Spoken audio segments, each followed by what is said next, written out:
provided they were nationals of West African countries. The president disclosed that the first batch of deportees, numbering 14 people, had already arrived in Accra. Among them were nationals of Nigeria and the Gambia, who have been assisted to return to their respective countries. The government of Ghana took the principled and humanitarian decision to accept the limited number of West African nationals deported from the United States under exceptional circumstances, in line with Ghana's long-standing Pan-African ideals and unwavering commitment to regional solidarity. Many of these individuals were being held in detention, which was both psychologically and physically distressing. They were also faced with the risk of being deported to countries that are not safe and do not have the stability and human rights credentials Ghana is famed for. You need to note that President Trump has secured a positive verdict from the US Supreme Court that he could go ahead and remove these nationals and dump them anywhere. Strict safeguards to ensure that convicted, hardened criminals cannot be brought into our country under this understanding. The Mahama administration will never compromise the safety and well-being of Ghanaians. This understanding with the US has been thoroughly discussed by Cabinet and has also received the Attorney General's advice. By established convention, MOUs are not sent to Parliament for ratification. I have inherited hundreds of MOUs from the previous administration, which were not sent to Parliament for ratification.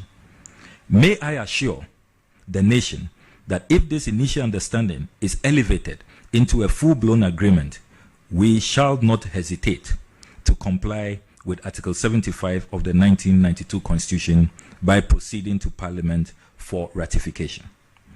President Mahama carried out full disclosure at his media encounter because he's a staunch believer in the principles of transparency and accountability. In addition, he has absolutely nothing to hide on this matter. It is important to stress and to state unequivocally that Ghana has not received and does not seek any financial compensation or material benefit in relation to this understanding. Our decision is grounded purely on humanitarian principle and Pan-African solidarity, to offer temporary refuge where needed, to prevent further human suffering, and to maintain our credibility as a responsible regional actor. Ghana's decision must be understood as an act of Pan-African empathy. It is not transactional. Like Rwanda, Eswatini, Uganda, South Sudan, who are welcoming fellow Africans, we are standing up for our brothers and sisters in distress. And this should not be misconstrued as an endorsement of the immigration policies of the Trump administration. It is worth emphasizing that since the days of our forebears, Ghana has hosted freedom fighters, welcomed all Africans in the diaspora, offered them safe haven, resources, citizenship, and even our passports. That is why we are seen as the Mecca of Pan-Africanism. We shall not depart from that inspiring track record.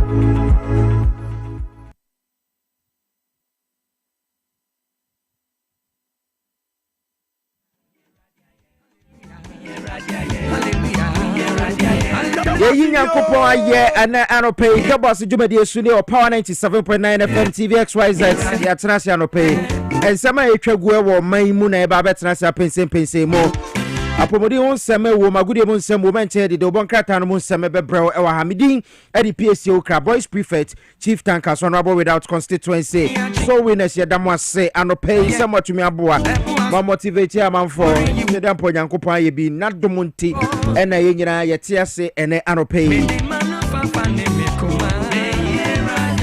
Jubadi ni doso eye sponsors bebre na waso MTN Medimoses Agbozo Herbal Solak Natural Clinic Mensaka Franco Trading Enterprise Haxa Mescha Health Alert Clinic Mega Cash Lucky Box omodoso emre pemu beti omonka ewa hase enche de obon krata no museme bebre ba mamin tufo anope quick one na yenkoye ne menwa na me share discussion bi wo baabi na obi kase abrabo de enye mrika ubetuo na emom no obia ni pace tina ade ana wode ye example no anope me ne wo eche na ode akokɔ akokɔ ya nyina yenimi ya roasty full chicken ana wo kire mu se wono mo etoton baako 900 Fahrenheit ana ebi so 300 na 300 de no omo onse se wo roasty full chicken a unya abotre de niam hyehyem na wo de ahye stove num na wo atwen for some time yan grilling gidigidi baba ko de ye biemu grilling gidigidi nti ye wie no na baako no ahye wunhu ni su ba ne eto ne boase grilling no na efefefe akono ena na nipa kro na kase saa ena abrabo no enye mirikatuo eti no sa wuni obi o de for example erikeje a wono eye nip coordinator yi woni amanfo bebre na ko school o say tutu ewo kumase now ebi mu dinanim batene abaya tumi ahye ne nimonyama wono na ye panyi pa woda nepa no nti se o ya abaya mu panyi Dr. Frank Amwako hene ono so ko o say tutu na bi oni Eric crimes na Olidi Eric some few years nya de batene Dr. Frank Amwako hene ne seniors ni bi ne seniors ni bi wo mu ya de but Frank Amwako hene de no de putupru pan but now okoni ni pace oko owo school mu nyina no student politics nka kan ena wo de ko eti nyina ye be hya ase pe ba nyina ye nduru pe ba wo obi mirika e de yese wo ye mirika obi ane ne pulse anhwe na wate ahwe e wo kwan mu nti abrabo no wo pace na wanya na wo free say wo plan no di plan na chi saa obi tu mirika san ho a e ma na nya wo ya e free say won so oni obi na hya ase ba nipa kro na ka echire nti won ka echire ewo abrabom eyobia eni ni pace medama se anopay somebody mo fidie na to Power FM na mutie Dwabo Ase ebra so say yede de obon krata no mu nsem de brewo menu aba eye dache hima ofori wa manfo atena se na fe menu aba amapoma checheku nso atena se yemfa eye ensem ne mmerɛ omenim se okudwe to abla kwansem do so yewura John Damani Mahama ne obeka te sod na wa launch big push morning pija mic num kakra okay bibi aboko de nyame adom bibi aboko hey yo hi it is saying nyame adom ho okay nyame adom ebefa bibi abefa nkama koma ntum ye mate oh nyame tiase many joy response no nyame tiase bibi abefa fine sure esi so kukura ebema oh eni yedin ya botini thank you. Yes, and come on, try and send food and paba. Combe paba, so no so cook, and so I debate on Bocona Gallon. I am. Hey, unim a bit. Ah, there you. My very trying to say, if you cry, I see few cry. Yeah, queer pain. See, Mate. I don't pay then and Kataneka. Yo, yenchia tiefo ni ahwefo na no pay na yemfa double krata mu nsam no. Ento aso na ye the daily graphic na ehwe haso na no pay. Ofa daily graphic ya animu ha kese pa no. Na wo ba mane wo soafo ye o hwe man ene amahodo entem kitawudie eso. Wo wanyamfo sam okujeto ablakwa ya wo chese. Wo manfo ni adehye asabre wo matoba ha ya wo mu ehu amho ano ya wo mu ya adehye wo mu ewo gbenyiri. Se no mako ebeye mpem aduanan enwo benyiri yo nya bebe antokwanzi ya mako beye mpem aduanan enwo 48,000 ya o matoba ha no wo mo pese o mo san ba fie bio esanse entokwa ne ba asa no dodo no na akokopie mu ewo mia hodo bi koko diva na sefo ya se no mo pese o mo san ba o mo nchibio then wo ba mane a wo chese aban ne gu anamon so a wo hwese wo de saafo ni nyina ebeba efie na nadmo atorenchemu aboafo won so tu anamon ahwese ye ka wo mu safety won bambo ni mu nsam no a saafo ni nyina no won betimi ahwe ba bia om do mti beto onuane kakra om bedie ene na sefo ni nyina no aban no na mfenso nadmo wo mu egu hye so a wo mu etu sa anamon nto mo nyafo sa mokuje to blakwa ene wo de sa ensem ya todwa enrada government accountability series course so gina simpie so no na wodi nsemi tudwa na no pay daily graphic ebomu amane na oba ase ho no a kratai anim ha se ya wosi enipa beye apem thousands na yezo mo bro apem kra dodo no a na nra ukopie mu ewa santiman mu a na wo mu esuo ni nyina eye asante hima na kunadu yi adom ye otosumienu a wakrakọ yanum ensiedui na iyo nhye na kwankogye etwa to a mpanifo de egu akwan mu eje na enra amamra ne amane ahodo a wodi gu akwan mu ewa santiman emu ono manhia himfie no na enya semkuma akra nipa dodo no a enra wom ekoya wom ekosu ye maamin na oba daily graphic emu krata ni faye no etoso edu miensan so a wo ba made se auditor general wo bo ne homode ne pa wo ba ye no nipa bi a wo mugi bosomia katua ya wo munya dwuma bi a bosomi beso no wo begie katua ya se bia anya bia ne din hyemu se wo ya ban dwumani wo ya dwuma de bo man na so no ebe ko wie che no wonya dwuma bia so bosomi bia beso no ye betua ne ka ene wo kyeremu a auditor general abon ho modern I recover by 10 million Ghana cedis a just salaries ahodo a utumu se ekokodi enipa bi ensem eno ho so amane na no pay daily graphic bomo na apostle kwajosafo ya sabre waka baabie kantanka no na impanifo obona baso pa se papa no na oyinimdefo ye ka obi a wabene pa wo ye opabene ya ye fa kwan so ye niema na ehwe kasa ahodo ahye ahodo bi a wa ye na sefo no a Professor Frimpong Boaten na bona baso se apostle safo na oyobi a wabene ye oyenimdefo ye opabene a na ne nimdi ekita no na wode ye niema bebre de boa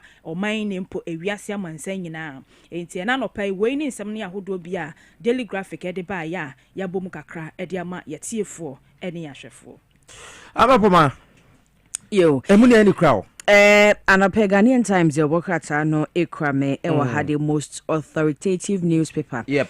Ono so den semne bi odi ababetu edwa ewa ha na enrankita odi ye koso ewa abanyatena ye efa era Samuel Kujeto ablakwa ne nsem no.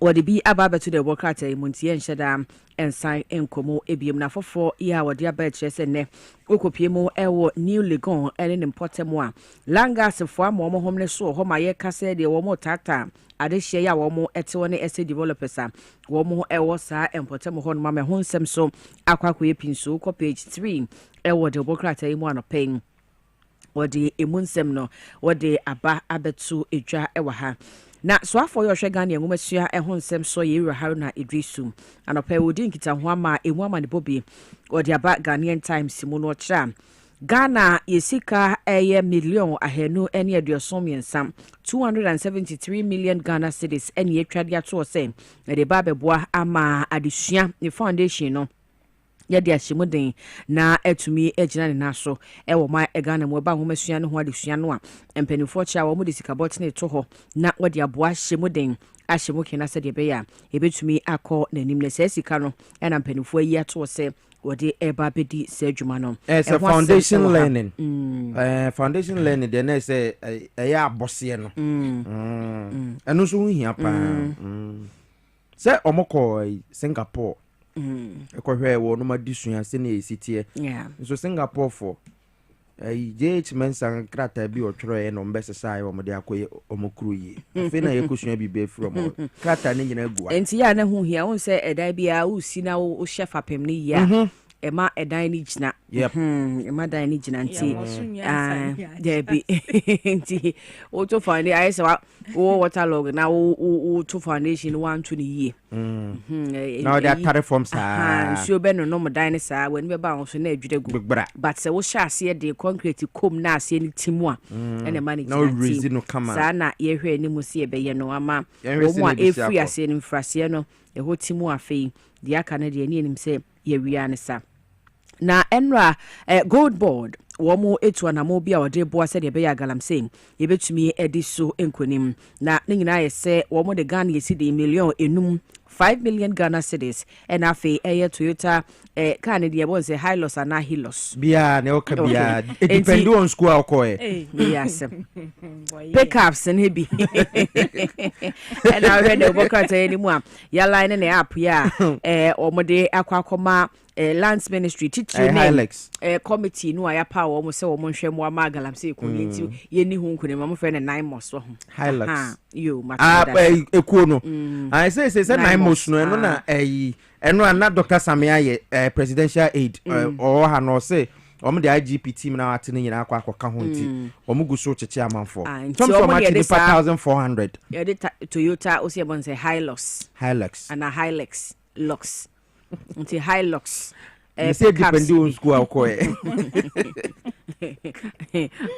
Toyota Hilux yɛde emu bi akɔboa sɛ de bɛyɛ wɔn dwumadie mu no wɔn akɔbɛdie ho nsɛm ebetumi akɔ nkan nti wei ɛnrɛ kɔ so ɛwɔ gold board fo atena ya ɛna anɔpɛ Ghanaian Times de emu amanebo bi wɔde abanti PSA wei ni afoforo bi ɛna anɔpɛ Ghanaian Times wɔbɔ emu amane ɛnra mehu sɛ Sami Jemfi mo akɔ sa donation no na emede because Sami Jemfi ne gold board na bind na akɔ to so no ɛyɛ biaya ehwɛ sɛ Ghana ye gold ayɛ to no ɛsɛ o man nya sika frim ti ono ne interest na sɛ small scale miners ne gold no obɛgye na wakipu na waton na yanya forex na yɛ de ahyɛ economy no eti sɛ obi enam ntɛntɛ no na sɛ wo tu galamsey sɛ small scale miners for adwuma gold board no obɛba ne nsɛm sɛ hwɛ ma nti ɛsɛ wɔno so bɔka na ɔmo bɔ ban pam galamsey for no wɔmo nso wɔmo tumi ɛboa na wɔno mu tu aseɛ na wɔyɛ ne nsa sɛ ya gold na ba so wɔn nam kyerɛ no nti it is in the right direction and I think Sami Jemfi it deserve say yɛbɛbɔ na ba so sɛ watuma yɛ adeɛ yɛda aseɛ bi nsa mmerɛ biom na galamsey ne deɛ ayɛ sɛ oni kurotwa man sɛ yɛkɔ ntɔkwa no galamsey has become worse acting chief justice yes so acting chief justice say kasa asɛm we ya ɛyɛ me de you know why sɛ yɛkye amanfo a na yakɔ akɔgyina yɛkye obi galamsey yɛ sɛ yɛafine no 2500 na obi ɔno ɔkɔ adwuma ma otumi de excavator to gold a obewie na gold a wanya ɛyɛ bɛ 200,000 Ghana cedis na wo kɔ find 2500 ɛno na ɔno na ɔde tofu egu ne kan mu ɛde kɔ nwurem otua onte eti almost omo bɛyɛ legislation asesa mmere nom nti parliament ɛbɛba enche ti parliament ba wɔn bɛtena se nti ɔno ankasa huyi de na ɛsɛ nsɛm no ɛba wɔbɛ make sure sɛ yɛndi ne ntɛntɛntɛntɛm na yɛhu sɛ obi kɔ two gold no a wantu no kwa papa yɛkye no wɔdam nti ɛyɛ yɛnto aso na yɛfa Daily Post da bɔkata ne nto aso miko school be Toyota Hilux school be ya carry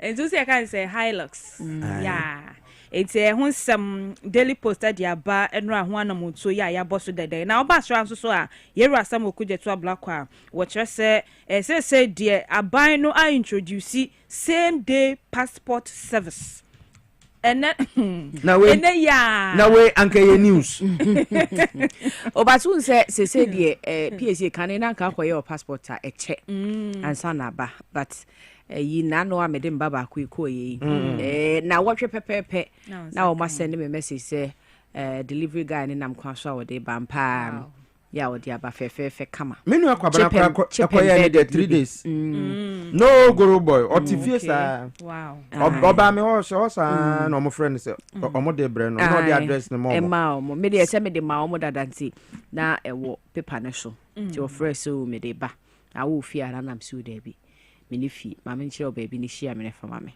enti sa wo na okọ passport na o de koma guru boy no na ne number ebe wo ho nti passport ni ready a ono ena Ghana post for be friend no nti wontua ne chop money ne ma na obeye oseja enti say de moye de pa da wo chese moye 70,000 application na apake guwa na sa omanfo ensa enyankan ye no omo apply da emfi ahen bo so me ahen nyina be 70,000 omo claim ni nyina omo de ni nyina ma omo a eye wo mo dia ho nsem na no pa daily post e dia basa nso cost ho a Attorney General and Minister for Justice here Dr. Dominic Ayine na wo to a lawyer for efo e wo maimu ya wo chese a lawyer for ni bi eye bias dodo ebi eye odo ho afrofro amanyon semu e basa ya na ehadwe pa lawyer for ne atemuafo ni nyina wo besre se emra no se de tie se de fata se ne ebetimi adimu e wo mudwumadi ahodo ni nyina emu se atemuafo ne emranimfo no wo mo hwe na wo mo nye sa pepepe ne bias ahodo bi ne wo mo do ho afrafra manyon semu no wo hwe se wo betimi ayi wo ho e de afri mo eti weni nsama ahodo bi na no pa yi omo so ato amane no kakra but waka nkrofo bi free say wonom ho odin okroma nda won say ntina tembia ye ka enkabom ho asem no say nkrofo ko bi ka won ho bom eyeku a ya na wo ma no odin omo ka say won be sori atiawa ebi ni Ghana Registered Nurses and Midwives Association wo free say wo do so nti obi akwaye na agenda bia na odi aba impose on them nti wo kwase wo aboso amafo nwimi na amafo twanten na nso mpanyimfo ne sei tinkabom eye but ekodru baby na moma yehum on say dru baby no omo mfa mo ho ho am na mfa ho Ghana Bar Association omo mfa ho am ho omo mfa mo ho na hwan na form yamba kan ai hwan gate no se jo gate hwan na form ho jo gate ay MPP MP your duty is to defend the rule of law but do baby am yehu baby am enti say yamfa na association no motete based on partisan way and is that how I was here no madwuma ne sa na yemfa no se mu nyina mo wo mu ne say na was here dey ani nti ebe kaka no it shouldn't be obvious obia o baby owo enya me nwanwa say the next 20 years no yebenya NDC Bar Association yeah or MPP Bar Association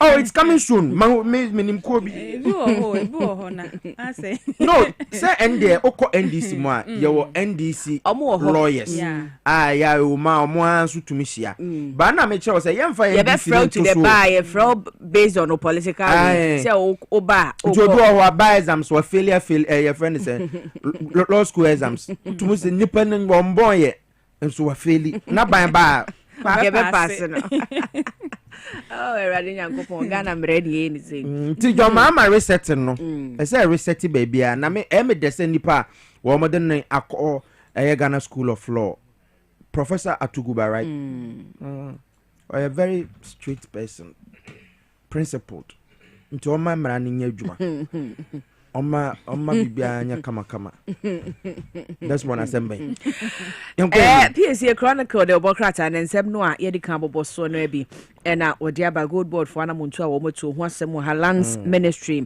wo ma inaugurated timber validation committee ya wo mo nso so eba behwe yetima ye de ekom ya hodo ne hu nkitaodie no ye besi so koso ansa na sa anamuntu na baso sa committee ni apa ho ntuma ye rabran ne champion de to delegate anim se wo mo nka mo homom na enkabom ne ba ena nkunimdie nso ebeba nti anope ho asem ha eno wo che se heat gold fields wo mom na se de abeda adwa se bogoso prisia mine wo maba be somu a nke ye egu ansa nso so wo ba ye be somu no ama na gina nas we management na edisa asem no etu edwa anope chronicle na edi mu ama ne bo anope bogoso fo ni prisia fo no ebeba ha ese ba ko bi nso ho ha no so ai no ho community mine na nka wonomo kromofo na nso nkrofo bi asheda the politics akwako wewe mama sisi ai some reports about bonten ama omo accuse MP no honorable Robert Wisdom Kujo say wono na galamse na kromhofo edidi wo ba bia ebo ama economic activity ekoso na eno mining company no na di ama kromofo say omo ndidi ho na say ebi mo the politics akwako twa light mo na edwuma ni ntumi nkoso a na MPC aho na amanfo didi me mfa so mo ye MPP fo na mo ye NDC fo mo be light no mo a nsɛmtrofo bi de nam sɛ MP ni ye galamse support galamse okay ade nso ye shaft sɛ me de ho na me nyine ye nti me ni me ho situation ba NDC fo no ya na mo tena se ma MPP for 30 pace mo dodo mama tena se nyesa unim Akufo-Addo ade amepe wo ne ho Akufo-Addo obi anim se me de me te ado ahoma so ba de amepe wo ne ho ne se wo kase wo paade egui eno a nti obetena so no it was a fine opportunity for us to get a benevolent dictator to say near Rwanda no ntu bola ngua na ya chew odi nsemu na ya chew sa oboso obi ayehwe but ni tirimu no onim so wadwen pama Ghana but se wamfa atiate na se wamfa nsa emu odin ankotimamufo no so a ombebu mra so bagalamse na so antwa nse na make kasa Akufo-Addo had a fine opportunity Akufo-Addo had a fine opportunity senka ono on say bedru kroma obi Akufo-Addo asem de Akufo-Addo asem de aden usro it is anko de sa call all sectors and still ototo enema yi a ka Ghana yensa anko ye chinka doma ama ema meka se resetting afi na yensa anko back to 1992 time democracy ba ya ye kwa akọ tete den oh but ebedru ba yenne ba yenkoso anante bia be fine PSA ye ko ba mamemfa happy birthday nkoma Ira Samuel Yankson your friend Sam Yankson and already 70 years enti oyobi eba ye ndwumedie ya omfani agora no pa bia otenase a otie bi 247 ye ndwumedie fiti anopa kosi anwumre wo bra wo de tena TV ho nko ade a obehwe bi nti Uncle Yankson and your birthday happy birthday yankopon sha no mo ahoden no ma nkwate nti o ma onyi ni che 70 no mfa bi nka ho ke benya na ko atwam bia be 150 kra 150 or the den enemre enua na edinye onti unyina akoduru ba bia wa onyini nu 97.9 mimini ma mi bi no that's why I no power si ono opeso owu be fa no kra akọ na wabre o friend e ma so pa onyini ni because when nyina say na we dey asemba kura ni a minti nkrofo bi nkọ adwuma yi ade bia na yeteme ho PSA ma me so me wish me nua ba birthday your friend Mrs. Linda Frimpong ene na woda MC Ramadan ma mo fanto soma me Mrs. Linda Frimpong o nkoko ena ogutu nkoko amanfrom ene na woda nyankopon enhira ne pa na onye ne kese amen wo hwehwe bia nyankopon enye emfama no okay Mrs. Dako eno no all right me that say that ma oforiwa amanfo ena ama poma chichiku wamana de do bon krata no mo se me de bre no quick one yenko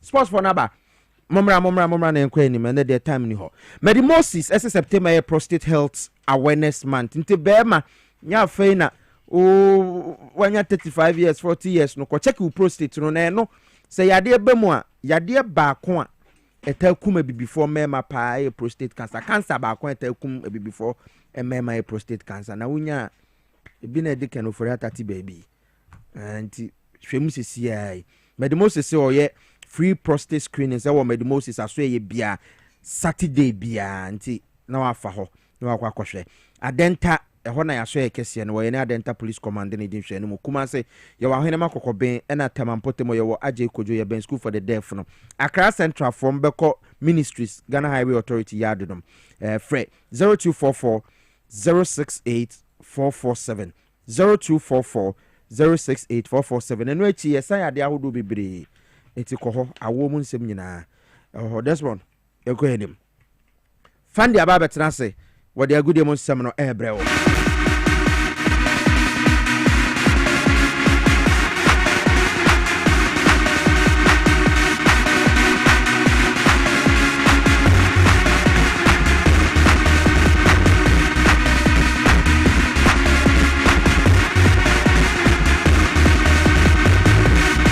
40 minutes after 7 and the mren ko pay you kojo fosu fund their transit are na asre so wa kan wase say mren ko pa anti wait 10 minutes yanko enim jan intention na yanko.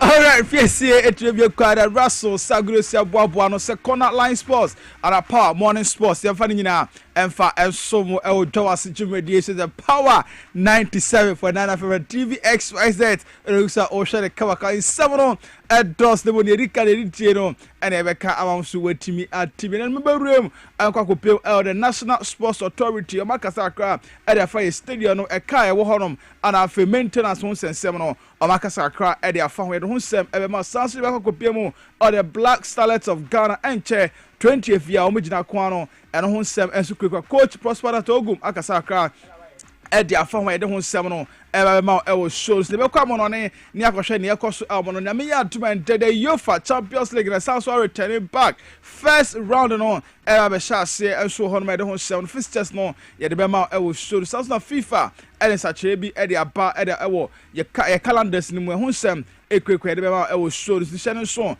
Sir Roger Emmanuel the sports monarch Justice Ebotira the boy and after Mabel Ebumachidom se producers na me matena say and now no pay me this 7 mama D and me just the prince himself F to the A and DY Fandi my mention na say na me from my damn shall say area free Tokyo ho and I say okopiem the World Athletics Championship no koso kama enso ho na Ghana yenso ye gine mu a ye di mu akotini ye papa na esi a okopiem a nanka Ghana 100 meters of omo ye do mu koje as Benjamin Asamati and afa Rashid mu ko gine mu na nkomo hwe nim san kombe bona medals ni bi no omatimi age ede amaye no enioma ankoye amfa mom eno ene se okopie mu dia oma bounce ni nyina e da akopie eba se eye preparation ana amboa amoma ntimi enya ne sese ko so omunya e wo tournament na se no ene se okopie mu dia former Ghanaian sprinter Arapan din ede Emmanuel Tufo a legend ede ma o my Ghana se pano era be tudwa ede sama chewu se okọ afra ban no e kacha ban ne se senetie bia no se ba ne se athletes no ekwako omo date ba bonten se omo beye eye championship bia no be competition bia support bia na se mo bia awosa ban no e de mo omo ansa no omo ye training no awosa ban no etini mo omo tem se de beye preparation no omo betimi aye nentem you change 3 months to the competition and now 4 months to the competition na ya ma omo sta early in the season na Sikebo High was say about team support to ministry youth and sport it mean support to athletes at least any footballers in Kwa, any boxers, any one. Oh, at least I would say you check schedule. So the beginning of the season, now the amount. So meaning our contract there, so our contract there, it doesn't care on China car. Maybe I'm in China car. Because I'm a contract, not my common car. It's me, I'm training a bar, that's the same friend of free school. Oh, so about pay you mark a credit. And you know, say this kind of more a better. You can see a train 3 months and I say a 2 months.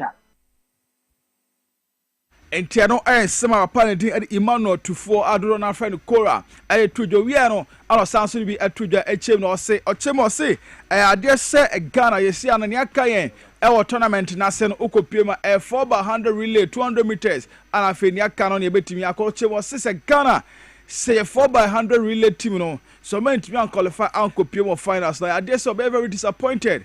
Our team ni mupa. Very disappointed. I'll be very disappointed in them because you can't for matches. And I also one more form. Oh, Rashid will form the one with the one more time. So all my young son are almost going as a matching one. If they So I'm gonna keep finals. I'll be very disappointed.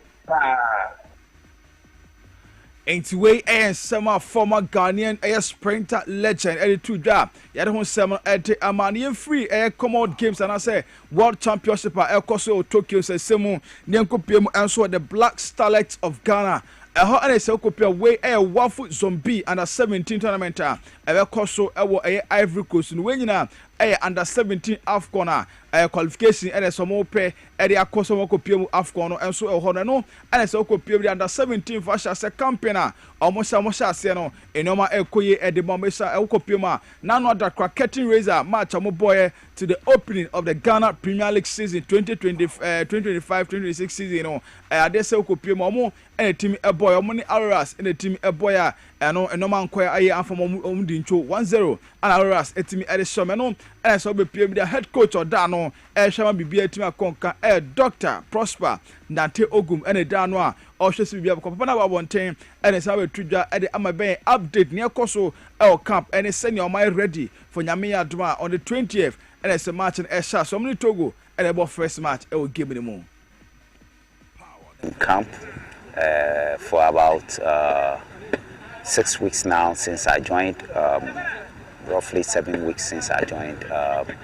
We've gone through a lot of processes in terms of screening, trying to make sure that we have the final team squad for the tournament. So far it's been good. Some players have come, some have gone, and out of that we've been able to get a team squad for the tournament that starts on the 20th. The quality in the team is very good. There's so much energy, there's so much enthusiasm, so much confidence. Technically, the players we have assembled are very good. Tactically, too, they understand the game model, the principles within the game model, and they play as a unit. I think we need to keep up with what we are doing and then make sure that the players stay very confident before the tournament, because that will be the key to making sure that they are able to execute the principles within the game model. So it's been good, and we are all happy with how far things have gone. Into a summer head coach and the Black Starlets of Ghana, Dr. Prosper Natogum, and the two JDB, and so at the Amana free Black Starlets and Semo, near Copium with the neck, Baby Gold Stars. A whole Omana Socopium or more air representing Ghana. The Cup Champions League tournament and also El Coso no come and I say Beshasiano. Nano Anacope prominent stage, and I say Baby Ghost Stars about Beshasi na almost see you up on the adequacy edu or no the same Abatuja Echemu say, or say team no, and I send a club on it dear. Omo Tayina and see another or more prominent stage, and to almost shading some bit to qualify na group stage, or Metimia Copiano, and Omo Tayeke Sepa, our Cup Champions League or Mukuno. Kindergarten stage. When they will tell you it's a preliminary stage, people try to use the word proper Champions League. That's where you enter what the money zone. So maybe our first KPI should be that we should escape this stage. It is. And Tiano, I and some more shading says, see, I don't back on a group stage, or make me a copy and money zone, my room, come on, and be a team. We are not sound so trust a change. So, say, I need your magic tomb, say, yeah, there's a Champions League on Bepono, or make me a bomb home matches and oh, be in the move. The same magic tomb, say, be able to myself, can you know, a crash posted, and see, I don't need players, no, then a team in a technical team, no matter, I say, a crash posted on pay, and be a kind of, oh. Tune our mind that apart from Accra Sports Stadium, there's nowhere we can play our CAF Champions League. So we are prepared to play in Accra, and that is why the top 4 was a good preparational ground for us going into this assignment. And Tiano and Sama CEO Edema Bebiani Ghost Stars or Kwesi Edu at the 2 JDB and so at Tiama Yanko Piemo. Our Swedro or Blacks, Unisimo, a newly promoted side, I'm a PMO, and so the Ghana Premier League this season, or Mujim Kama, our first match, I'm a boy, and I just send my uncle and former Nations FC, at Chum, a bomber Camino, and one at Timu Bako, and so Elhano. They say nearby to Johnny Sam match, I'm Kumono, I did so much of a team sheet on the Barbontain, and I have Jesse number players and I share not entirely a Messiah, and to GFH said, I'm not charge you more. I'm going to Wednesday. I'm up to Wednesday. Somebody responded to that charge. I did a bomb. And it's also a bomb medium for yɛde bɔ mo saa so na akɔpie mu brekum Chelsea for so yɛde saa so bɔ ɛbɔ ma yɛhwɛ nim so mu nyina ɛbɛkɔ no makɔ respond to the Ghana Football Association cheche mu dentia ɔmo Chelsea number ne ɔmo team sheet no mx yɛ ɛnso ɛhɔ no ɛyɛfo so ɔmo team ɛyɛ hɔ no ma yɛsɛ de GFA no ɛbɛsɛ ɔtwe ɔmo aso ɛnso ɛwɔ hɔ no ma yɛde ho nsɛm no ɛde ɛma na yɛmfrɛ no na yɛnkɔpie mu ɛnso ɛwɔ National Sports Authority akache ɛndrata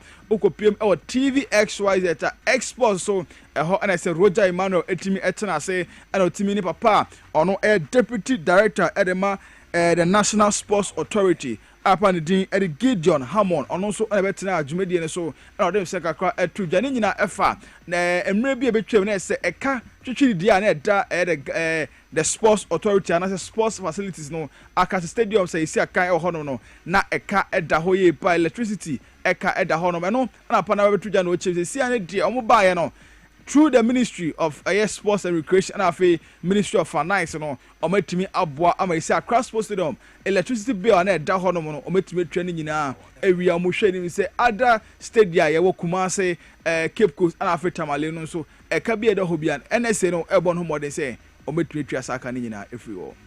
I think since we came in March till now we have not experienced light out. Okay. So because easy job doing it. I say not debts we were. Yes, debts we were.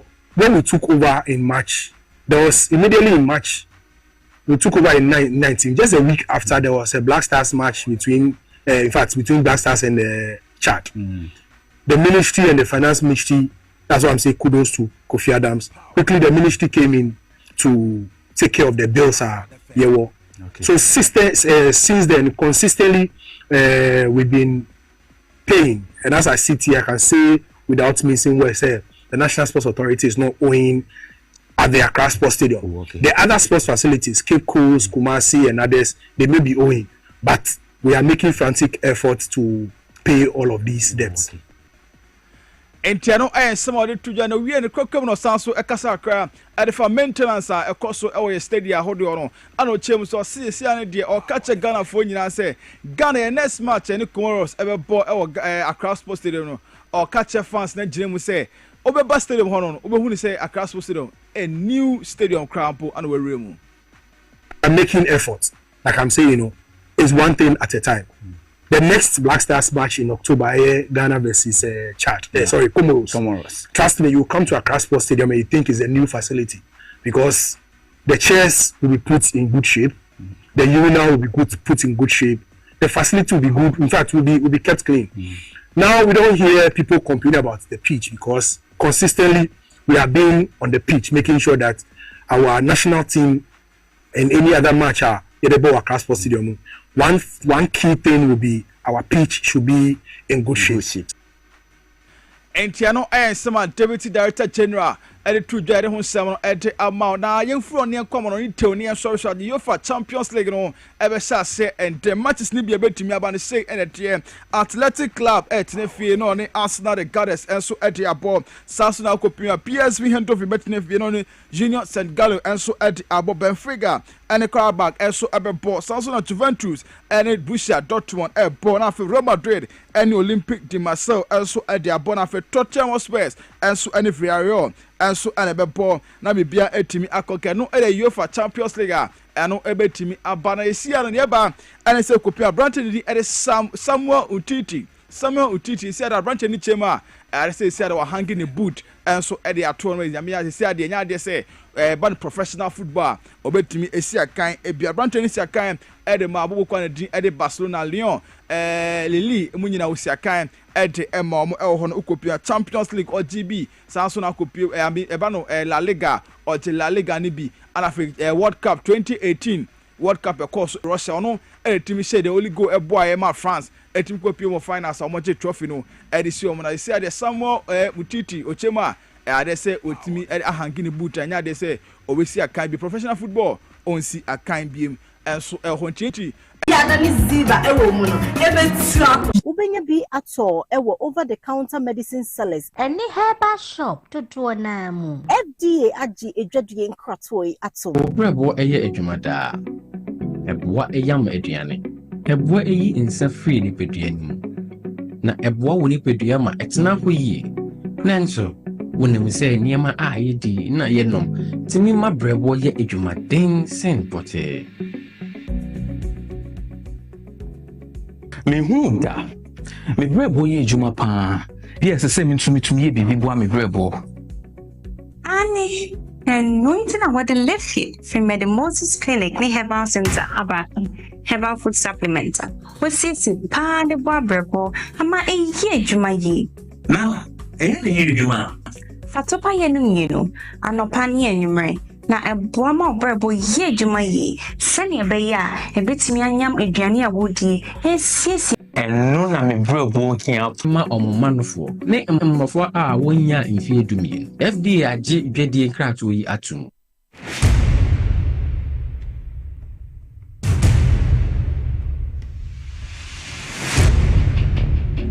The average human body mass should have at least 60% water for optimal performance in any physical or mental exercise. We can help you maintain it naturally.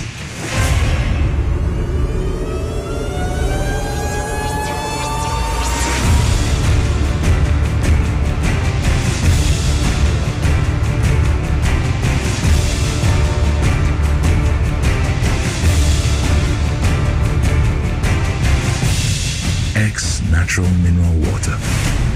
Simply natural. For bulk purchase. So no ahodo amato me hunu hwea ebe ya nwanwa menyi ni say what ulcer tamfo hexa capsules any hexa mixture yanum bom kotia ulcer no bia ma no anom anka ne ho ato no dadaada ulcer dro de eno any hexa capsules any hexa mixture akom ni nkyeremu ulcer yekura eto yefunu ene ensunumu etuma wo yefunu ekeka wa wogire wo ho a enye ulcer etumi ema wo ye cheko ebra wadidi awie so how eye ulcer de a compare hexa capsules any hexa mixture nanum bom na ho ebeto pedudu atu a ko okanshi drug lane kumasi dani herbal takrade AA Mensa anafre 02038228855 apefo abatan a woma won mofra no fo ene mofra woni mfie dumienu enka ho Haxa capsules ene ne mixture ulcer tamfo edie age adwadie nkrato yi atom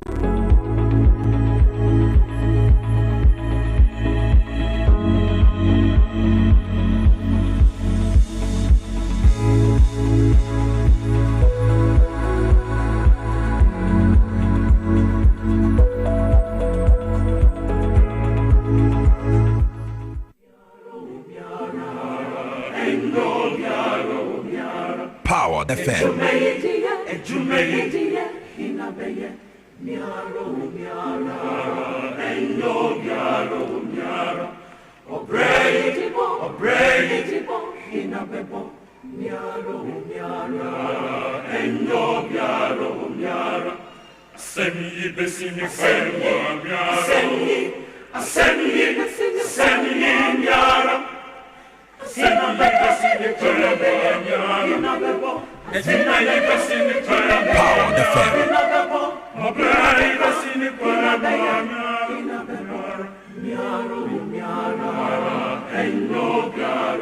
Abusiafo yamamu nyina kwa babiom de ba dwumadi esu Dwabo Ase dwumadi so live on Power 97.9 TVXYZ tena se ayede eye oman mu nsem ba be papa mu 34 minutes after 7 ene eye benada ensam no dorso nti ene de ye bonu kohwe back to back sa na ekọ ye fa sara kese ma hola se via ba clinic ene anopai wono maso ya sene se yen kan kire wo se onan se na atatai no ana se wo yo badwo wa be hye onofu mu udware a wodon sa kan ebi wo ho a ne de ne nye ne ya obi nso wo ho a ne de ne painful bra mema yen fa se kan kan okra ye de do be ma obi bia be fine kidney problems na doso ewo kroma anti adaroma onso akọ hospital na yesi problem aba ho a Dr. Hola ebetumi aboa wo Hola Severe Herbal Clinic asthma ni koko be ma wa emre ompemende nketenkete kra ba wonso o to ho ebia oba ana ofa si bitwa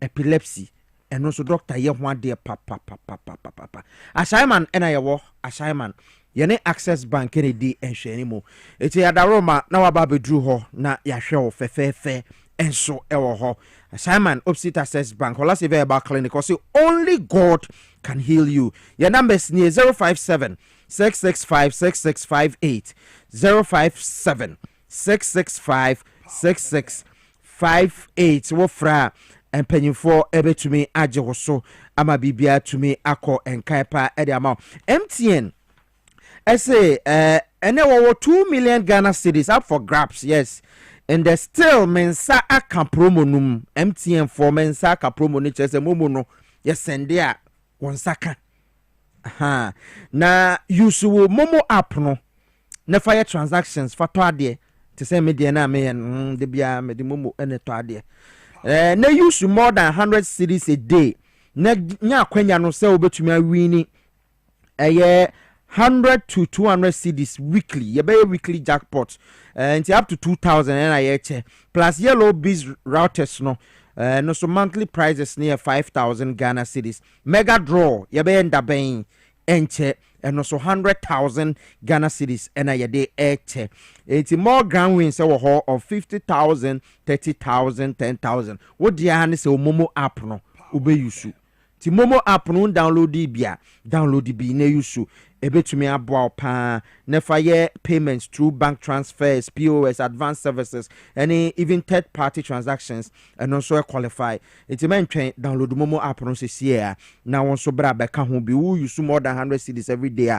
Also akwanya say obetumi awini jackpot ibi. Promo way in collaboration with NLA or Caritas lottery platform no so kai sense say kakra ebata ho enro Ghana Bar Association for one more ye wo mo afinhia na niema no annual conference no one more ye na say na sitie nie Ghana Bar Association for ye annual conference because say maybe wo mo ye bi sunyane 2017 that time na Akufo-Addo na president obaye bakasa ya se banesa aban so sesa ya na afra aban mu mpanyimfo eti Ghana Attorney General Dr. Dominic Ayine obi a ono wo lawyer nima pa ono wagina na naso asan kire mra no osan kire eti ono onye small weight lawyer bia na wasan kra ba Attorney General eti ono ekokasa wase no kasa no se no credit ba kope let's call spade and not a big spoon. Ghana Bar Association for your mo MPP for crowd do wama two bias ka kum ye gine kwaku adum yenti Attorney General Dr. Dominic Ayine no ase no sidi nsem no tuja.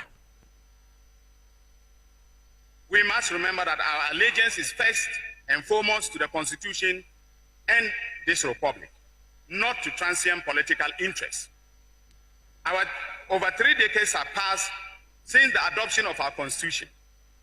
During this period, our republic has tested and continues to test the resilience of its democratic institutions. In doing this, the bar has played a crucial role in assisting the Supreme Court to interpret and enforce the Constitution. But outside the courtroom, the advocacy of the bar as a professional group has lacked consistency, bringing into question its adherence to principle.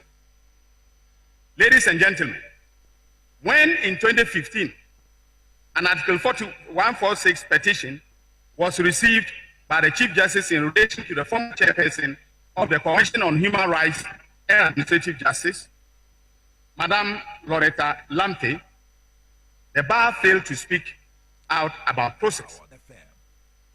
In the run-up to the 2016 elections, the then opposition New Patriotic Party engaged the Electoral Commission in court battles over the voter identification system. This gave rise to the Abu Ramadan line of cases. Immediately upon assuming office in 2017, an Article 146 petition was filed for the removal of the chairperson of the Electoral Commission, Mrs. Charlotte Osei, and her deputies from office. The bar saw no basis to speak out about compliance with due process. But in recent times, the bar found its voice when petitions based upon the same constitutionally defined procedures were brought in respect of the removal from office of the former Chief Justice, Mrs. Gertrude Araba Tokono, Ladies and gentlemen, the honest question we have to ask ourselves is, what changed?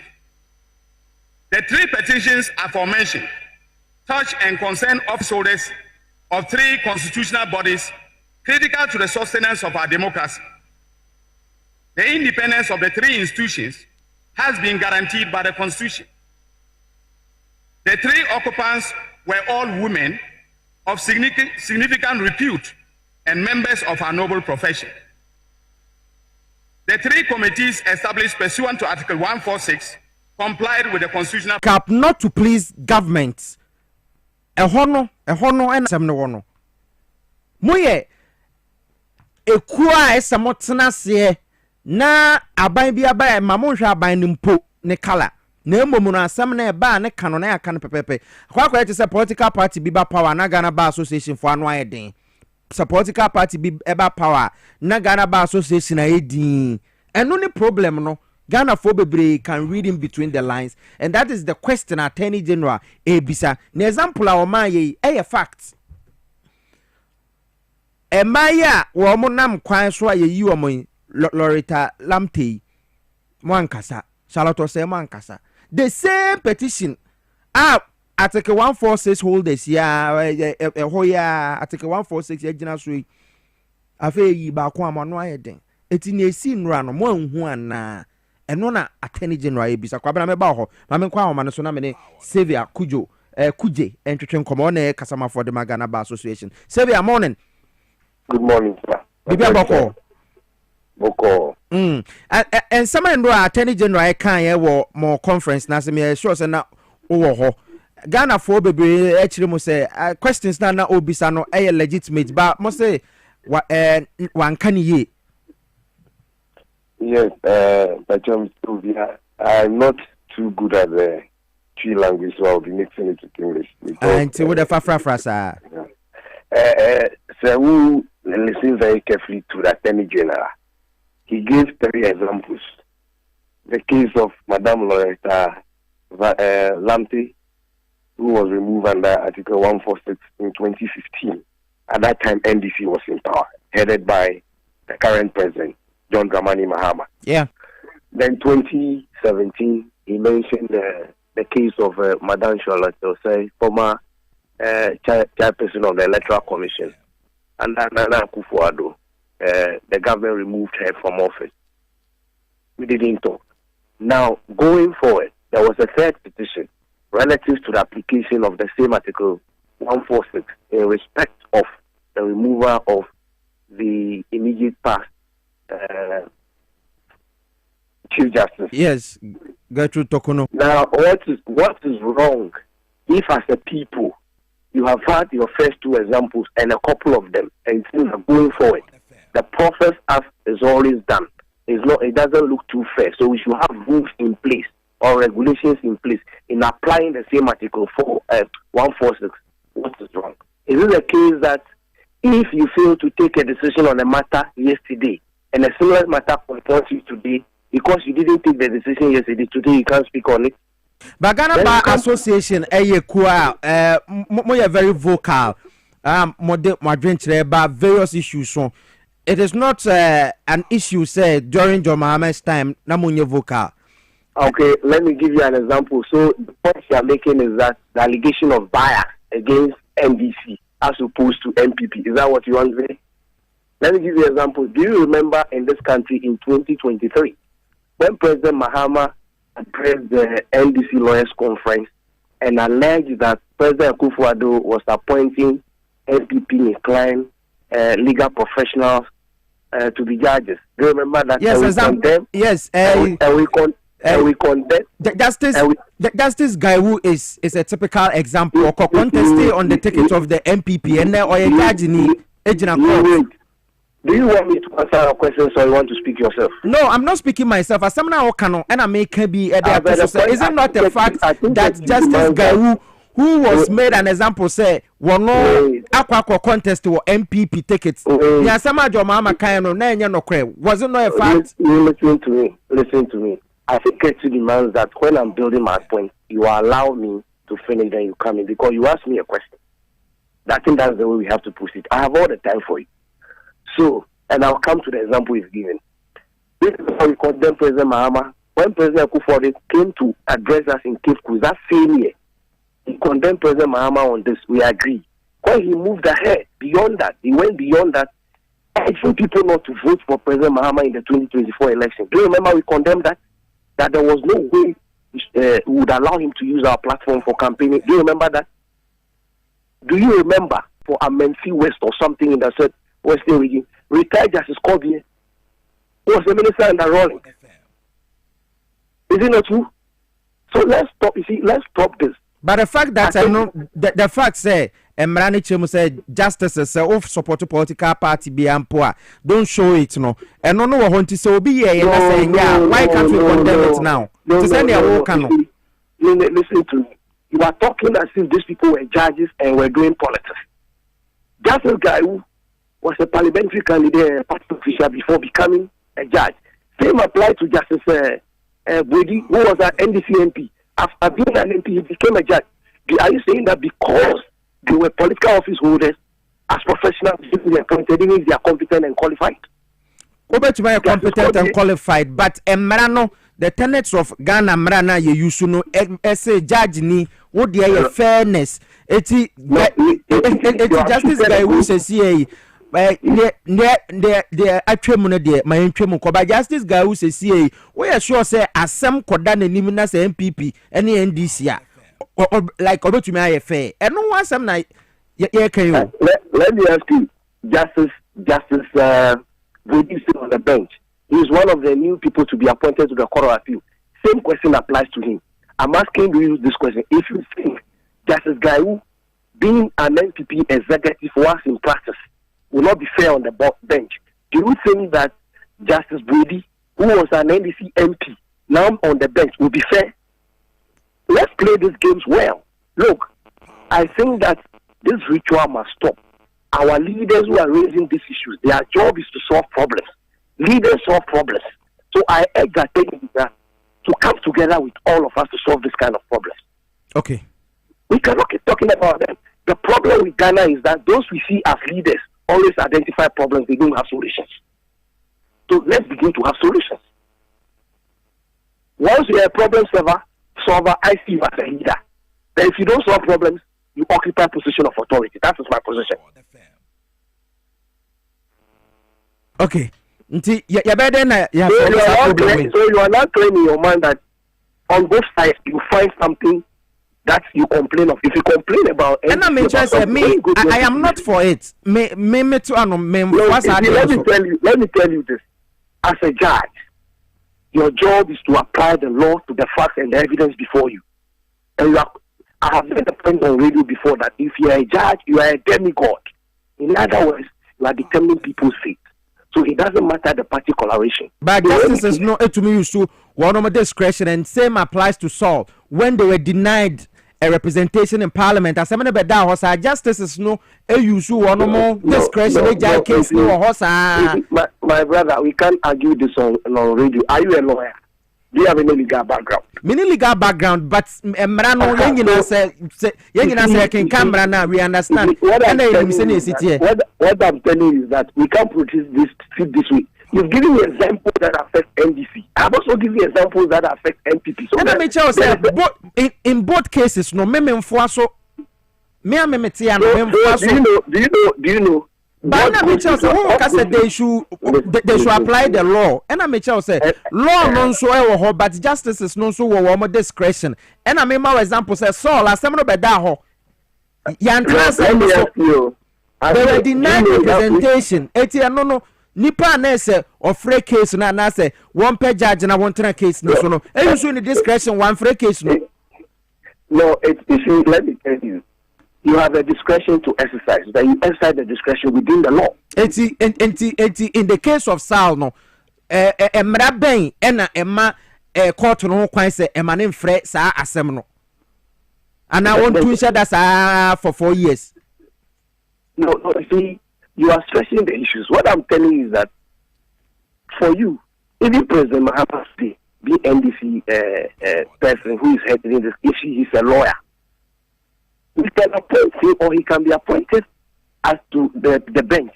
Nobody will say because he was the leader of how do you call it, NDC. We'll look at your professional competence and your moral integrity. So if judges are having issues, limit it to the individual judge. Don't say that because they belong to, not at all. Obviously, one more political leanings, one more judgment, because I am saying you that which you have agreed to. Those examples exist in both political divides. So what do we do? So it is not worth raising it against one of them, because there are judges of both sides who are political. There are judges now who are political office holders, both parties. So what is it? I think that this ritual must stop, and let's find a solution. I agree with you perfectly. That ritual must stop. But Ekobane say as a kana ya defend Obi because Obi ye binti, we should equalize it. No, and no amendment ya say. My brother, let's look at this dispassionately and objectively. That is why when you raise the issue of justice guy, at least I was able to give you two persons who are political office holders under NDC, who are judges. Even Justice Kobe is here. He comes from here. He was with us yesterday. Do you remember he was a minister in Rawlings this time? He later became a court appeal judge and retired. He was with us yesterday. And my son is now a chief here. And those were fine judges. Justice Puama was secretary of, I believe, PNP or PNC. He's at the Supreme Court, one of the finest. If you read his judgment, one of the finest. Do we say that because he was a PNC secretary, so we shouldn't use him? No, he has all this knowledge to solve problems. But you have agreed, says a ritual, and you better than I solve this idea. We should not be emotional about it. Let us look, even the tongue and the teeth, they bite each other, even though they help each other. There will always be some friction, but our response to it is what matters. We can't keep talking about this thing every time. What I want to say is that our colleague lawyers who are politically exposed or who are active in politics, they are those who have to help us. They understand the issues, but it appears sometimes the political issues take precedent over the legal profession that they belong to. And it doesn't have to be that way, because they can't succeed if there are no lawyers or if there are no laws working in this country as politicians. Politicians can never succeed in this country if there are no laws working. And let us not create the impression that our democracy is only reduced to elections. Democracy must be about jobs for people. But this one is NPP, this one is NDC. Yet the youth are suffering. Galamsey is there. We are not talking about it. We are not able to resolve it. Then we are quick to say that this one did this because it's an NDC, this one did this because it's an NPP. I don't belong anywhere. I am a Ghanaian. Okay. Mate, I think this is where time will permit us. To my Yefa and community, thank you so much for joining us. Right? You're welcome. All right. Sevia Kuje and what's in Canon, Kasama for the Magana Bar Association. So I have lawyer for now. Me position a back up, no. Kwabena Akwaba. Kwaku Major so. Me shall say they are free. Afro Enra, Honorable Doctor Dominic Onya Doctor. Oh yeah, Doctor. Doctor. Okay, Doctor Dominic Ayini. Ni sem no kan no. Kwaku Bekaya last year prior to the elections, Afro Barometer ebe ye nhwehwemu bi. Ebe ka say 36% out of the total Ghanaians anom wo gidie wo judiciary num. Ubekaya emiri bi atwam abiri bi asem ekọ court no na Ghana fo ahase o we dey say 50 we dey say 70 we dey say 90. Of course, if you look at the actions of the Ghana Bar Association, any the Dr. Dominic Ayini, who is the official leader of the Ghana Bar Association, Ababe Kanwa, Kwaku, and some SEC Super Pepe, Laurie Talamte, 2015, His Excellency John Dramani Mahama, Ejina Constitution, Article 146, and also Eddie Yinedi. Ghana Bar Association, Yengu statement, Yengu press release, Yengu Bibi Biara Omo Kande Fa Laurie Talamte seminar. They supported it. Now, 2017, Charlotte Osei Ano Ye Yisi chairperson, the same constitution, Article 146. The Ghana Bar Association sacked silently obi ani ho kasai enti obi amawa enti say bi asem na okan yes or responded to ade no say woman ka ho asem no no nche so mutumi na say e kire say Ghana Bar Association that time no na omada no mada no mo nya juma NDC basu bia and almost sorry and the mahomete wo asem yu ekwaku how sensem yi ba bontin nipa dodo a wo mo be lose that confidence sa and that's one say me kokoti me kono makwakonya me ho because ma say me kuta an ede people are losing that interest because ye politicizing your judicial system no ye hwe judge way abambe na de ne ba ye judge way why na nam ne so mo be ye judge o Supreme Court why na de ne be di high court way it is asem koto na nimu asen ye be kan de afa people are losing interest in our judicial system and me catch Dr. Dominic Ayini anopa we say now another year on or yet the official leader anima the Ghana Bar Association and sembi say no on hwane kan yi nfa mayen every say ye mra and work ho asem no emra nya to fom o man Ghana hape kwaku o man na sa enti ensem we betimi amatemamufo lose confidence e wo judiciary num no one as the official leader of the Ghana Bar Association or the Ghana emra nyina no one more modern Ghana for nyina na me be say MPP for say now the current acting chief justice of the Republic of Ghana Paul Bafo Boni yemi say MPP for say for the past 8 years from 2017 abapim 2024 how many times the panel no Supreme Court as a judge of the Supreme Court the former president John Jekun Kufuor de ko Supreme Court John Jekun Kufuor na de Paul Bafo Boni ko Supreme Court from 2017 up to 2024 MPP free so one moment a reason tia Paul Bafo Boni ni empa no no mountain asem so go and look at the cases judges are not so Supreme Court kwabena ye I don't know yeah so BP baba yeah tia no of course ye hunu niam bi ye tin nsem bi ye hunu sampa Ghana Bar Association wo stance nie but the main pen say any se Ghana for no wo mabemu bu we judicial system num ayesa o man na butu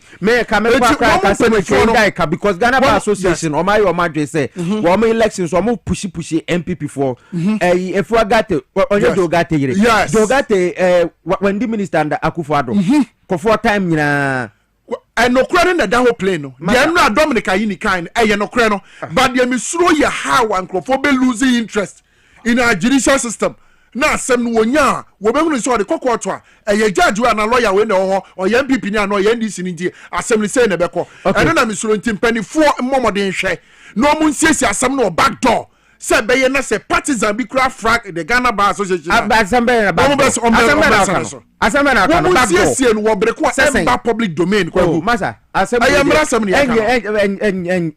emfa kwa na emfa jaika emfa Tahiru Ali or Ghana Bar Association for woman cannot cross it. They don't tell the truth. I'm a hypocrites. Okay. Oh, Charlie Munya Botre Momo. Kofi Simon will say NDC must crack the whip. Joyce Limbodu will say if Wagate can't do anything since her husband is an MPP man. Well, yeah.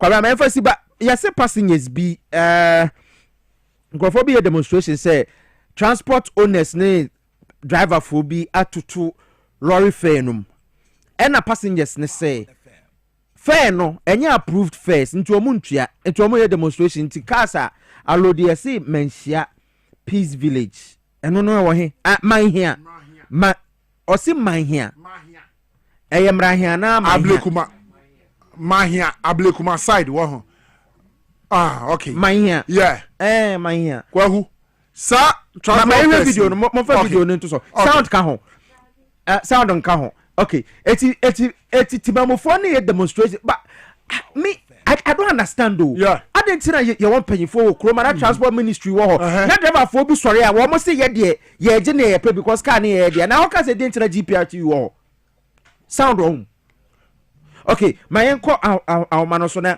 ye ne Emmanuel Frempong entwetwe enkomo wono e hobby nti passengers need demonstrate against the drivers nti omo say omo pene maka bia ntwem ti ye tama manfo a omo duru anoma block car no se munsi na nyina yenye demo no. So that is what is happening man here ho.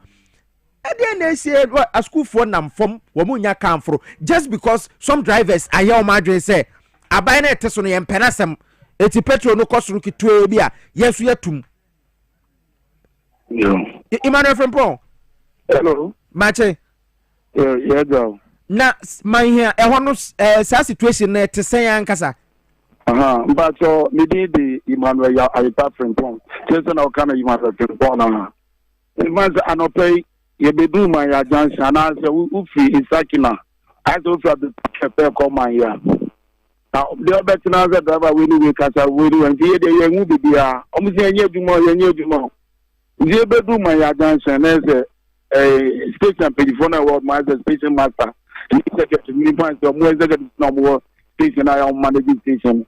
Ka we lo do ba pe no mo jina ka no. Mo ma passengers ni. Ka we lo do ba pe no mo si passengers no. Mo mo jina se di an mo si person mo to mo refer mo. And I am na ban en pin o se di and they am pin. Because of the mama passengers ni. We are the Bena Yakan, I don't want to GPRC one, and I say politics no more place area. This are buying a Abana, because the German class. And if there's good business, there's a combo a GPRC amount mining in area where this is what they are going to do. There's a man or more Mukus class or dog on 40 other students on Mukoli. I was no more saving from my Johnson. Eko abet market na nye kwanketwa ndi instagi na fo nye juma omo mu fi afa ma nye juma omo mu fi na ya pizili anaze tigo po won mo side eko ya kana kanesi na mu nye juma udu pe no mo tu omo mu nyina ti o ma ya jan nya boto eti adreba fo no mom na wo mo buafu a wo mo se wo no mo enye juma ena nam so ama yetima mo fo no nam fom sa no amu na zo mo penyi fo na strat o mo penyi fo ni jina my agency my digital that they be announced a baby some abubu that that one that any do you said they will prove some of the passengers but economy that too tight na say am my economy my passengers in it say no it say aya basa e hwana I na passengers na so mo ko juma na frustrated mo na take na ya dance akọ and mo do care because I go say thing because mo be say public my own mo ye juma care for you na say this between mo work care for mo e ba man ya on na planning this na mo because they go show the other side that the be say see wo no mo it mo nyina nam from na moko mo nam from na moko I'm not from Nomoko. Na a horse ampote mo a police phone ho. A police will be more in Sakina. Police station as Sakina no more. Na mon kan kire wo mo. And me okay on my side me mbo or ye from mbo mo man here. Esa mo ko mo man there mon kan kire a police phone why? Okay. Ya da say ya de ani ebe edisa ensemnachi e wo ho. Nti adaba for no pese wo mu ena de bia meka no your transport ministry wa ha GPRTU from paying for e pese wo no mutu fa mu a transport ministry need to me intervene because emremu no I say ye ne mu nyina aka bom na nkrofo kuo bi atumi akwa ye meeting osuma say wo no ye paying for e was some areas binti wo no maka bom e stop a driver for say ye mo nya adwuma na petrol no tama na A17 no mo nsi passengers they say on my way agro wo mu dodo da bia me ka chero eti dey na transport minister na so ye ayi fa na wo betimi ehunu sa na ma we be nya Ghana ha pa na na nti na time na aban pese wo mo te ahyentuade so no wo mo free driver for na mo ne aban ekosia the various transport unions na mo share so okay petrol number from dollar number from eje sabre mo nte mo ahyentuade so 15% adentia IPC eti sabre me ka cho say police for na deda. The police are not working. Medical Becatro, me the Kenya ticket from area district. Ablekumane we no. I don't even know. Because the DC must intervene now. Yes. Nipa dodo a womo nam kwan so no. Womo don so. Eti a police for ni hu say chaos bi esi wo. Yes. Eti na make say womo de da no. arrest everybody. Obia wojina wo say make be a movie because one more person mo nto asentuade money one dey discuss. Unlawful assembly no. Money one dey discuss. There was one person we BBC ya and say we bought a man for a friend, a police for na money. It's a public order act no. Police for nko chimpani for or driver ni bia wo so wo to na asentuade. They should be arrested today. Yes, hwe enkrofo ko nyuma o. Enkola ko school hwe. Enkola nyina na. Hwede omo ye den aba matufo amu na mo ne wan na discuss that for mo ndem ho na amu unions tama akufo adote so an petro ko ya koduru 18 cities aden tina ho manya sa ede nhwehwe ni eni nya atomsem nso no aden ana mo ye o man ne basabasa sa mo ye Ghana te sese ase empenifoni kro yi etina meka no mo nko ti wam driver ni bia yantu asentuade mu ye wotina kem na se driver ni anameti ni ne charge extra what they are so they don't pay. What do you see money see? And I make but don't pay the money. Where be the CS a calabule near manana, you guancrophobia and crophobia sorry umboka because nipa bibini nipa catlary set. Aden. Na adichia say ya 2 century more government no any the various transport unions ebesia no more discuss it. Okay, say na ba enti yen for 10%, yen for 15% into transport minister no say ya to so ye betua ye teso nso amobete so transport minister no omre obete so ne yatua bi Joseph Nikpe na omre I don't know omre yes no the transport minister needs to set up. He's sleeping on the job.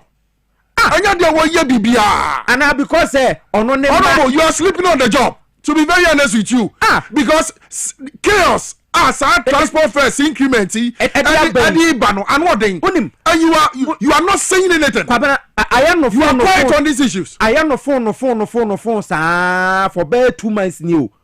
That transport minister odo na be see from my cheche am come out with a press release saying and something press release just make a at least on make it you be near we say ampa the echo so na enkrofo de omo pe to asentuade mu no what say etu be ka bibi dia afa ho aduma no what that was so transport minister honorable Joseph Nikpe you are sleeping on the job mame ko man so quickly na mene nipa ba kon so ntwetwe nkomo Mohammed Kalo Mohammed okay Mohammed ni line so ensem bi abufu dodo ye tu petro mu okroma ama ni koduru 18 Ghana cedi adawa for ansisi passengers petro we ne chese yenka ne dundundundum e kada ho na se aban se yemfa 1 cedi yentua ne nkakran enne mo driver for na nim se mo light ndum na we ye cheche o mo a wo na wo to na okeka say ya na nkrofo bi ya na ye gwa omo no we ye gwa omo a na ye den na a police for so to na mo ye enhwe ha eno ma sisi hundreds of passengers enam from as wo mo ko school wo mo ko adwuma wo mo ko hospital oh Ghana ye oh my be kureni ebushua for Dwabo Ase dwumadi no to asoba my call for a short commercial break na yen samra ye ba mo for messages nimra astefa ewo area ho o say sa ne ma no esisi pa ewo ho ma menhwe ne messages no wo say ableku ma man here ansakina ewo under Ga West DCU or MC nkese by now wa act. Who is the MC for Ga West? Eti transport minister buying fruit trotro ntino ya fruit trotro ni nya issue a emfa ne ho asembe kureni ya baisia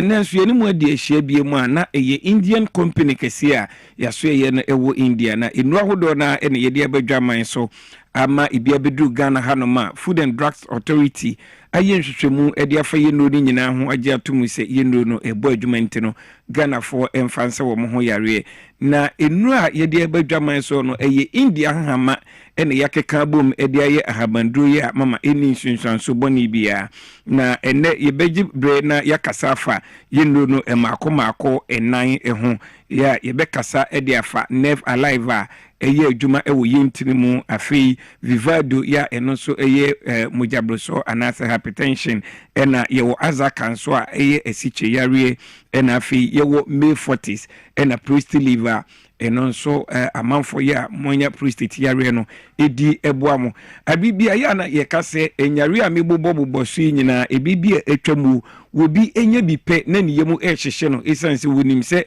ede ne bekọ wuo mu ebia na obi enya nyare a medical abobo so ibi na yede na akọ hospital enu a yede ama no enye enuketwa wobi mpo de yede eduro baako ensa nyare be 20 ho be yeden ato mama mepacho yenye bre na yemfa nyare no mako na afi yeni ehun nkomo na niedi kan ya ye no ekasa fa ho enano pai eye Nerve Alive a esa intinimu yare anase ebo amanya intinimu yare na wobi be yeden ehunu se onya intinimu yare Ghana for dodo na no ewu intinimu yare na nso ensunsanso a wo mu ehunu no aya na emo wo mu nka yese sebi mpreduasa intinimu yare ena wo mu enya wonya intinimu yare na ema onsetimi ye otititi unantimi ye otititi uso ade mu a aya na wuni atinka anase wuni atinka bia ni titu ni se waso ade a enwunu ebia na ice block anase wodo nsa to ensuhye mu mpo wonte se wuni atinka bia se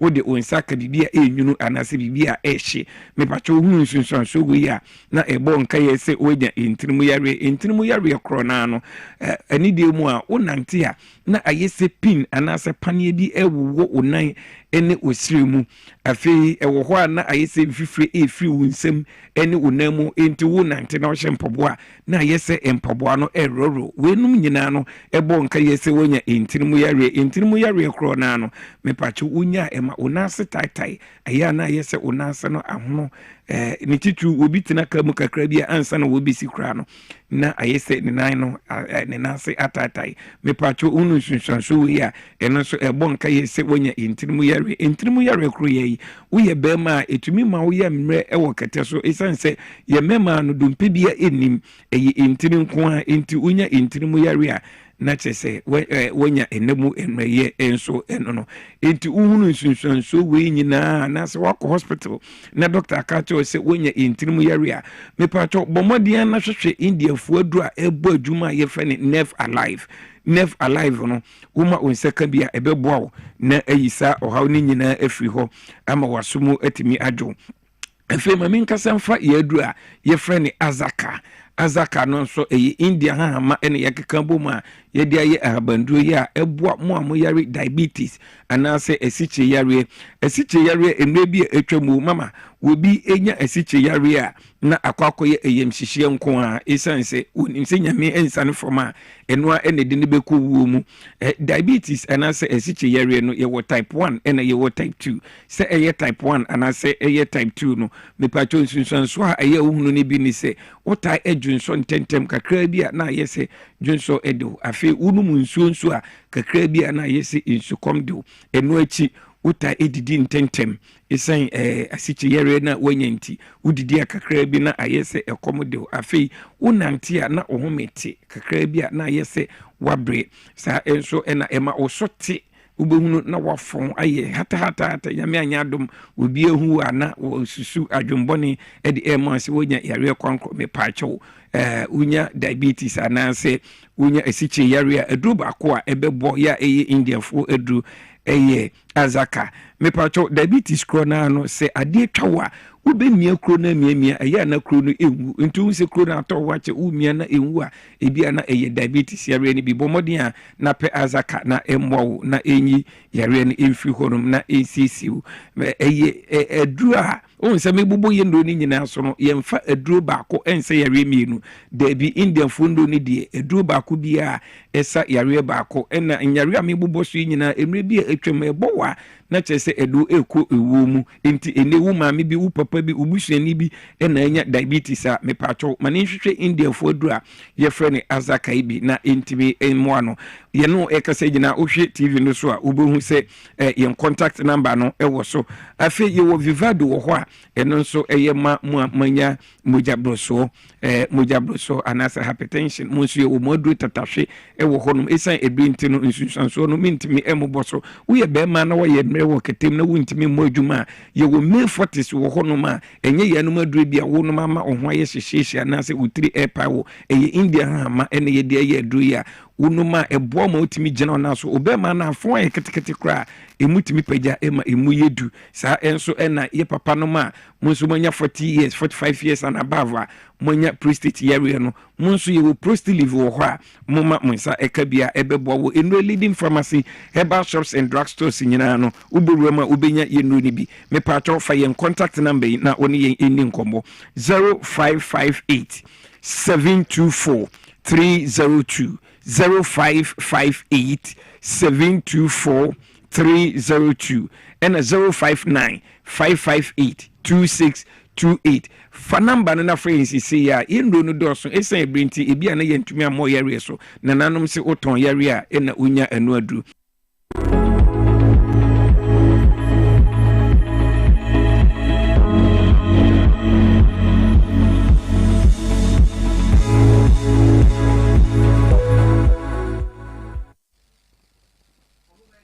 Abushiafo yabama kwa ba biom di Dwabo Ase dwumadie no so transport minister ne there he really needs to set up because amanfo say Akufo-Addo abre so ayalolo asese wanye sankasa cars no eho hwan ka driver for we akomutumi nya ne ho moye no release those cars it is a sani amano epende wo Akufo-Addo abre so na Ghana fo bufuye na omoto abetia Akufo-Addo na se Jomama abara wa you as transport minister na se wontumi nhwe ntoto saa ne ma no a na timamufo eda so ko through that stress na ochina bi se wo san ba se o ba be je ne ho voter what do you think will happen driver ni ko amasaman obedo na pokwase udu pokwase aka no mu hwa wonsi fompo na wa start pai amasaman na wa jo fair no double ene won penyefo to kromo bia nka hwe because yem fro trotro ni bi yet eyeye trotro fo ya ye vote nti na auto officer esi e bon ho papa udidi wo Kempinski e fly first class and any business class yanto aba majo mahama aka wo conference Bukari Nikpe aka wo ya just me MP. This suffering is the same reason in Tiaman for vote to Tia Bahumi and then Crawford because they didn't fix the transport system. And I was when him say transport system no so and a boy movie economy no.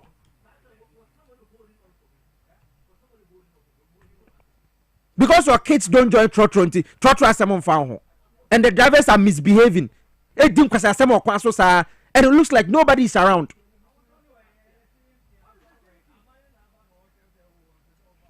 Me too me fro trotro but why am I passionate about this because me ko kroma choba me kwako didi na wo mo fro trotro it is o man nya bi amfro a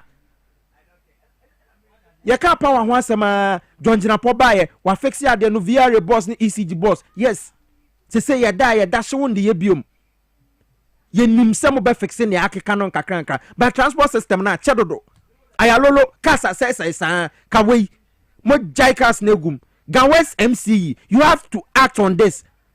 I'm out for nam form because drivers say one more percent, one more two a yellow fame by force into Yana can DNT. Now, Kroba Namrenia as the head of music for Gawes, as I will act. My policy for one chill muningum. Aden Akufo-Addo aye, ya can't want some more buyer, Mosomoye.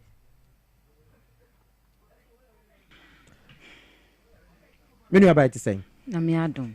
Yanko ye piwak natural health na yendi nkomo e 3p ho anope ensempa ben na adenam we dem hiti kakra nya hwe no ano no e wo so hiti troski de nyina ye febo ka se kra befa so wo pe boat kra na wunya obefa troski nti ho asem so ehia na ye ka ye transportation ho asem no eno ne befa so e de akọ so na ye ka no so na wo se enuma ya pomuden so de ho kane se ne be nya ahoden sonko etimi ako age enema eye de anenoma esefata yen se omambapa enu nti nipa bia no se wo pre adwuma wo pre sika wo pra wade wo pra kwantua dinka pre wapomuden ho pa ye ansana wa pre bibia ye de aka honya saa se wonya sika no nya wade no nya adwuma nya contract no na de wo pra pa no se wonya na agitu mawo na wanya ahoden ankentene ho ankwa ne nyina aye okwa kwakodo bibotom ade amount entinipa bia e wo se omo apomuden ehia okane ansana bibia ye de atoa so ede amount ebia na anopa ya me kasai yade bi adokene mo bi widie obi ni pedwam yade bi adokene mu edi ni nya ne maami bi ni papa bi ne wofa bi ne brother bi edi ni nya ne jere ne nua ba ne wofa se edi omunya omako a muntimi entu yade na siam sewada monfre Dr. Nelson Mototi waya krado se obeti wona wo yade bia a ekoso wo ni pedwa no benya hontobo ase e de amawo a cheche wo mu na afi nso pese onya honti ase ye efa ye do patripi galek mesha no so ho a no so beto ne bo ase a cheche wo mu ama wonti ase ewie pi e de amawo ti Fred Dr. Nelson 0248 92 88 24 0248 92 88 24 Fernando Peya na eneno eni enkomo 3p garlic mixture de bia brand bia betina ha yedi nkan ka cha wo se eyedunwa so aduro bia enkan ja yemfa enso nso enfraye eye garlic odomankoma hama enenu bna na doctor sekuku da momo pewa natural health aka wo mutira bom atwi juice na ewo mu no ema ye minerals ene vitamin C esiesie ni pedua no siesie ya adwo no ebo ye ni pedua no ho ban ewohuru ye ntini ni huru ye moja ni mo ebo ya koma no ba ema ye moja ede ahoden ekoyem yenum ehunam akwa amia bi ema yetimi kenten ye ho esori eya ade anase eya adwuma anase bobra ema no wie peye ede ema yetitiri pd ye mfanso fry na ye mfansi just because say edua o se ye mfanso panso asa nso bi liquid bi efram pa che no a juice na ya twen vitamin C na ahye bi ama osa no eboa wo ema o mami eye intact maw vitamin C eboa wo esiesie skin no e boost wo immune system nipa ye koye be nyina ye immune no ene e ma ya hoden sonko e de e koba se immune system no eho enya den anase e boost ya wo ye de kakra bi anu wa bre de bia wo complaini menya fit menya renso menya fit asemi de meni aha asma ye boho woni ni se wano ate onwo fe position wo betimi aje e de good results abem contract e de ban wa den wo betimi asi wo jopi wo betimi aye nanso ye de ma wo pe de be complaini se na me de menya fit ade 3 days be no bet na won 3 weeks ekra na wunye ye enu ntinu nya 3p garlic mesha be mo ahoden sonko be boost immune system no ama watimi agina won aso brand etimi aye adwuma e de good result ase nya sika pa bi e de akofie akohwe abusua no na high blood pressure se uyo obi a eya na wakoma ebo peri anase o chest so esa acheche pa tight tightness aso person ro nko na nya enough space e de breathe dizziness wonu so timi brew ye otum wonu so bisi basa bi amsere wada 3p garlic mesha 3p garlic mesha enom na enimu a na se wo sa science we ya na se wo kodwada mpacho hye nso din kanfen so no egu na ase ansa na de egu tirim se wo di futi prekope e de gu tin na se hypertension mo da mo so e wo so a wo betimi atona nanom e wo nsia do nti wo science we ya amsere wada wo dwade a na wo din kan nso na egu na body temperature na ide pick it up ansana wudi nso no asate efru tim adware ede akọ mesra patripi nso enom na mojabruso bia emfi wo so emfa enko diabetes se diabetes ewo moja mu a obi bia etimi sesan won tade hye wadidie adwuma mpa a wo ye ba bia wokọ ni nyina etimi sesan ede emaw wo obi a diabetic patient a wo je mpabo na se miaw na se tim ana se bibi timi twa wa won timpo wo be mba katu ani ata na afa wo nan no apro ayechaka na afa wo body tissues ni nyina aye apro ye hu hwe nye na wo say twa na ne de etotwanya say bedidi mu a afro e de akọ entna ho ema diabetes nti ye ntwa wo nan ento ntwa na say woni kura emfra ana say mema wawatinka wunya e wo mpam a ututu a etimi ekuma wo akese no unya atenka no mpo ba libido etimi eti wani so unya 3p garlic mixture 3p garlic mixture ebeboa wo eyi diabetes bia efi ni padua mu e de amount oba edu ofichi cross a na da ne nsem bebre e de amount ajoide wa ye calendar so wo bo nsa wa ya setimi ya wo ja wa ya si ja wo sisi achi wo fie na wo ja wo na sabe mpreduasa wontimi ni di wontimi na no ye pale nyanga obi atum se ene de asa abna bu nsa hwete na ne video ne skinete na wa ya ne ho a wo tia mu kem na ya si dwa na wan ba adwuma yi die ene ajo ama wo bu nsa mesra wo amemfa wo nya calendar pe 3p garlic mixture 3p garlic mixture penom na emwa wo na wo fichi krom yawde ni nyina enyimfi wo emfa emaw yeni ayede no so ema bebre e bank kete se de yetwa akoto toto no mesra wo petri p binum muja sofia wose besne ko ana se wo de be 3 months 6 months unhu menstrual cycle umu nsampo muja sofia wose besne eba emu wani nje ko petri p garlic mixture enom na emesne nko na wonya ofan wudi ana se wo de ne eba eni tuntum mesra wo yade wom petri p nom nenyi sayade no emfiri wo na afen so ba so wo nsawi a won sayate keka ene enka bone ne enka fine ya na gugu ye no unum 3p antioxidants na ewo mu eboa wo esiesie wa hemfie ho ema ho eye tight pa ema ho so ye neat ebusu confidence e de ma obo ada bia na video mu ayewesre asensene oya no ota de sha nanse mesra wa nanse wonya langa da bia meka da bia mezi so ayede aka wonye post wonye soja eye umuja na ediafu sane wo ni padua mu no ene ntimi ni afu sane ye enu nti na wona makwa bi etimi esensene anase etimi echecheriche ya untimi movie emfa enko num tripia ebeyi ni nyina afri ho ede amount kese ye obesity obu ha ne kese ne height na bro so obekọ washroom so obesiesie no so pese okoto awia akra na dise obi aboa no onya helping hand ansan wotinya ye sane mana mesrabada 3p garlic mixture 3p garlic mixture it will help you ebeboa we ye pa anase stroke animguase yade mesrawo and now ema dodo ye enye wo so hu ta hu nya sign se woni achi popo bebre onsa wo so wo kasa mu ente asa wonti asa ye bibia ho ne ade asa wonsa wona makwa wonsa no wona asa wu peja aye odududuru a 3p garlic mixture eye stroke ena ebo kokon sa what na hona se bowa adefe ne privacy unim bida wade nyina eda abonchi wo fari fompo uni anuwo ede ma no 3p garlic mixture enom na stroke bia no science ahun nyina no enyimfi wo emfa ema asthma so asthma ba se ye pacho obowa utimi bowa na dro a obeda na nyina ye da fa adwene ye mind regulate and fe na wo bowa kuhu I said the brass band abesu mu afa se afa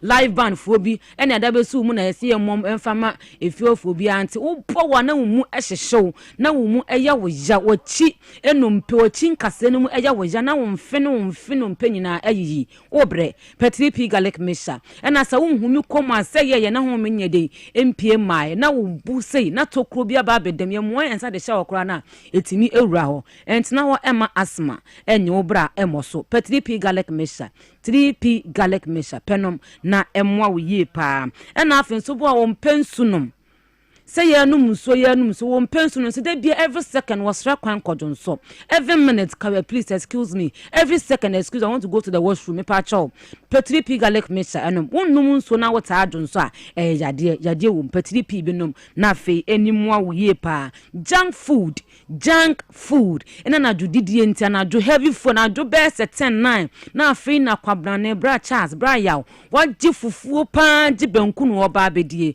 ye antiama afe na ubedi fufuo ni eitio za afi ni ade esan beja wo fukese eja wo fukese se na ho offense tie woni monyam tie wo chinam so atie esan na wo bia attention wo be bia yenhwe be bia wo so wafu wo so wo tonso wo so de yen na yenhwe 3p garlic mixture 3p garlic mixture penom wate na wofuna ye kese no as a fitting dress kwa na obesha umpesa obeshe na afi wasa wodo do invite osi yenko beach umpesa obeko beach mese op 3p bedom wate na enti wofunu so emfama na nya flat to back se na be boost confidence be atari bi apesa wo shibia be bi apesa wo kobia no wa ho ofe eni woni monyam so ide epieye enso ede amount obu a osori anopa ya maame mo e papa mo omo sori anopa eko edwa so kwatan offices eni wo ma wotena motena si echi omo sori anopa pa be se 4 eko dwa so ompon emre fie no na ya anajo no nkono 8 anase 9 no wotwe no nkono na mu wono na afei na omo ebe fie omo be fie nso a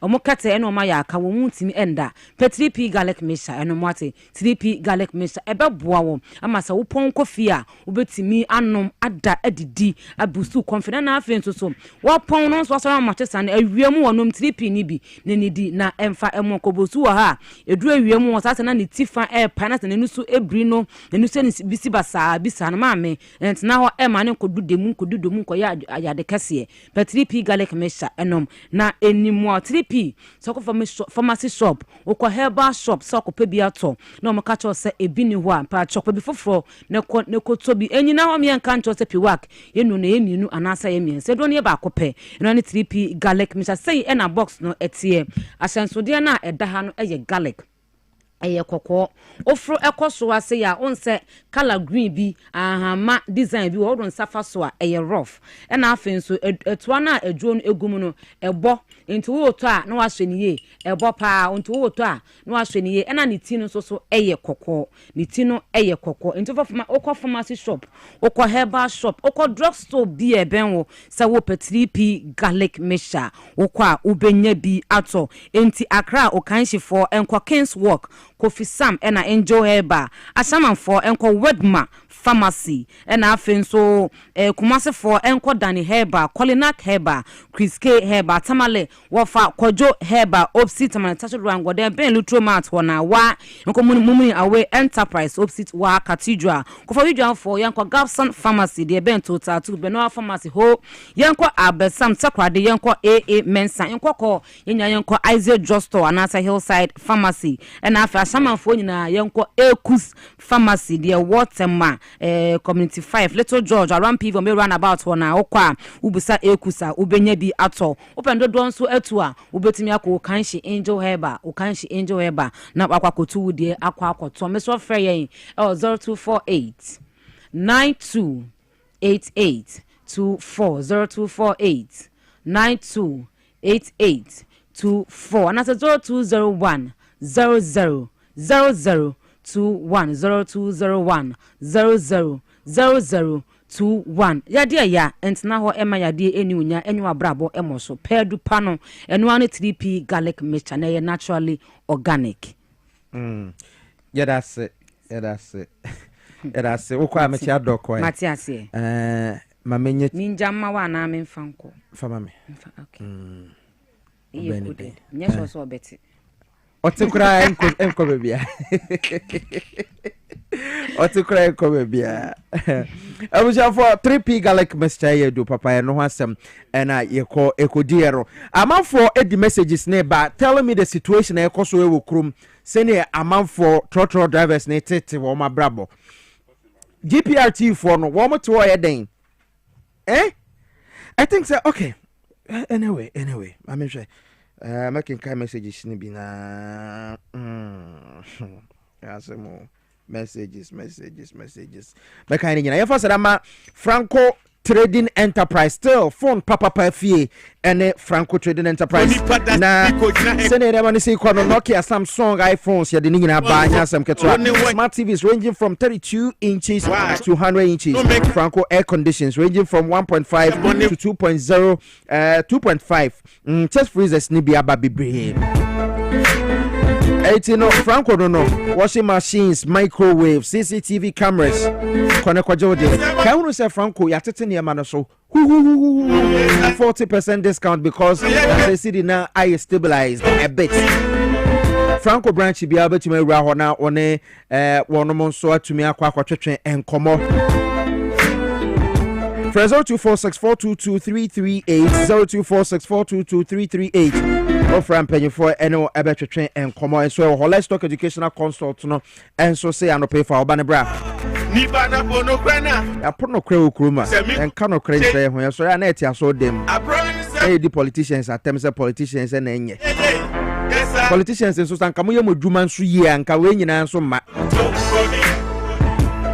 esi bribra ma amane enso ma Let's Talk Educational Consult. I say 6 months to 6 years. Obana ye issue in the curriculum. And as a Montessori curriculum, and I de child de nti obana de obehuna de pa be camera for kama.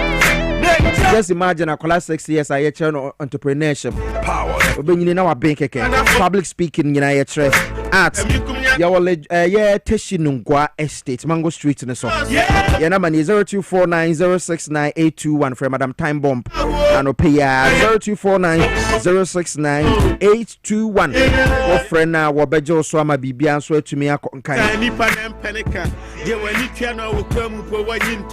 Desmond be me na yanko for ye break na ye ba ye bebo wura bogoso ni Pristia Huni Valley constituency na yakwa akohwe ensema ekoso enso ewo ho because asemo ya tse tokwasem bi ama ne hom ne so kakra ewo ho but then you better try na yaka ho asem enso ewo ha enti ebusuafo enti Pristia Huni Valley MP Honorable Robert Wisdom Kujo eye obi a papa pon compare asem papa impero ho asem dan so omakofa beka no adwuma kakra wo pede amane constituency ntino amanfo se papa ne galamse well ye behwe se ne ho nsem esi kofa o messages ne bra trotro situation ne tesen ye beka ho asem enso ewo ahase enso ede amaw etino adaroma ye bebo Pristia Huni Valley constituency na yakwa kwatwetwe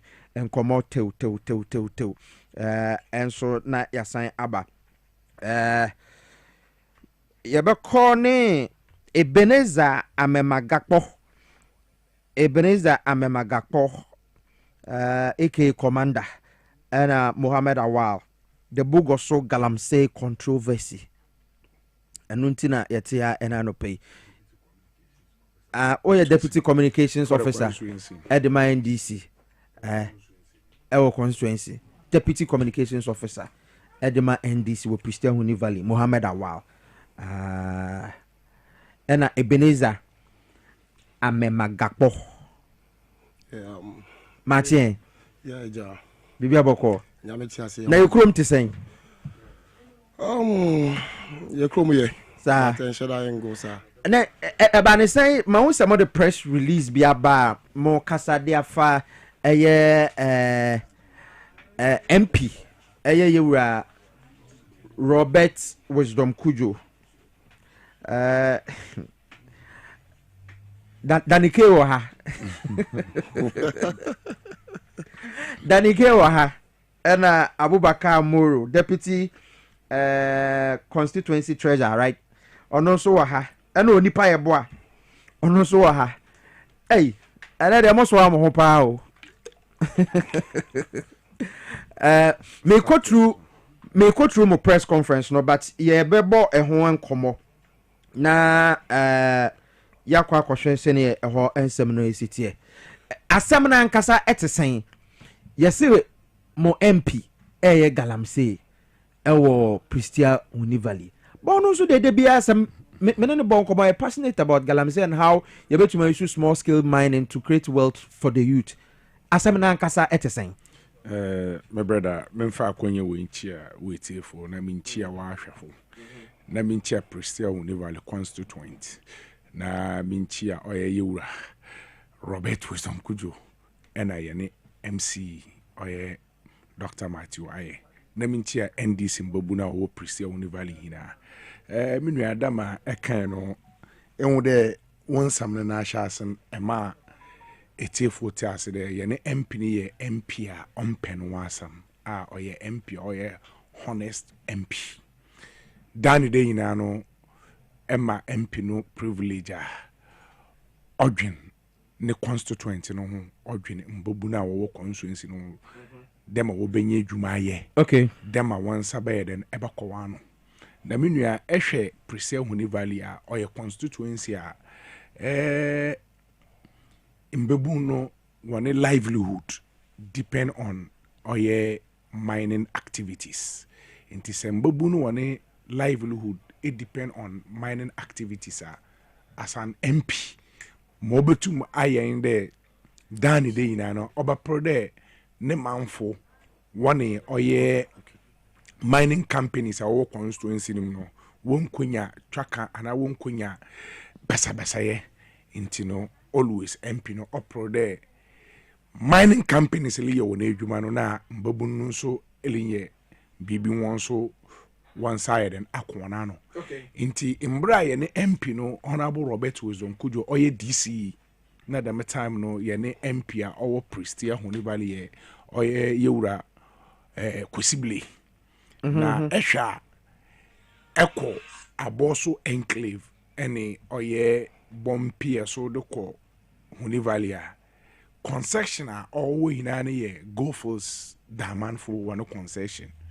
inti na mbebu na wo kromo no dane dey na dwumedia wodi bia no woni Gophers Damanfo nya ntawantawa obedu bebi no yewura oye Robert Wozomkujo being the DC on the MP no through yene former regional minister oye Paul Evans Edu one oye mining companies echo into agreement Emma mining companies one abandoned shafts sabe incanted in the shaft no oye SGMC for one shaft and a company now aji inti na why underground mining no ho Gophers the man for who the underground mining any profitable to them na again no all now winyan wo no skanya den enyim inti no wo jaye da me shaft ni na to inti through MPADC and MP then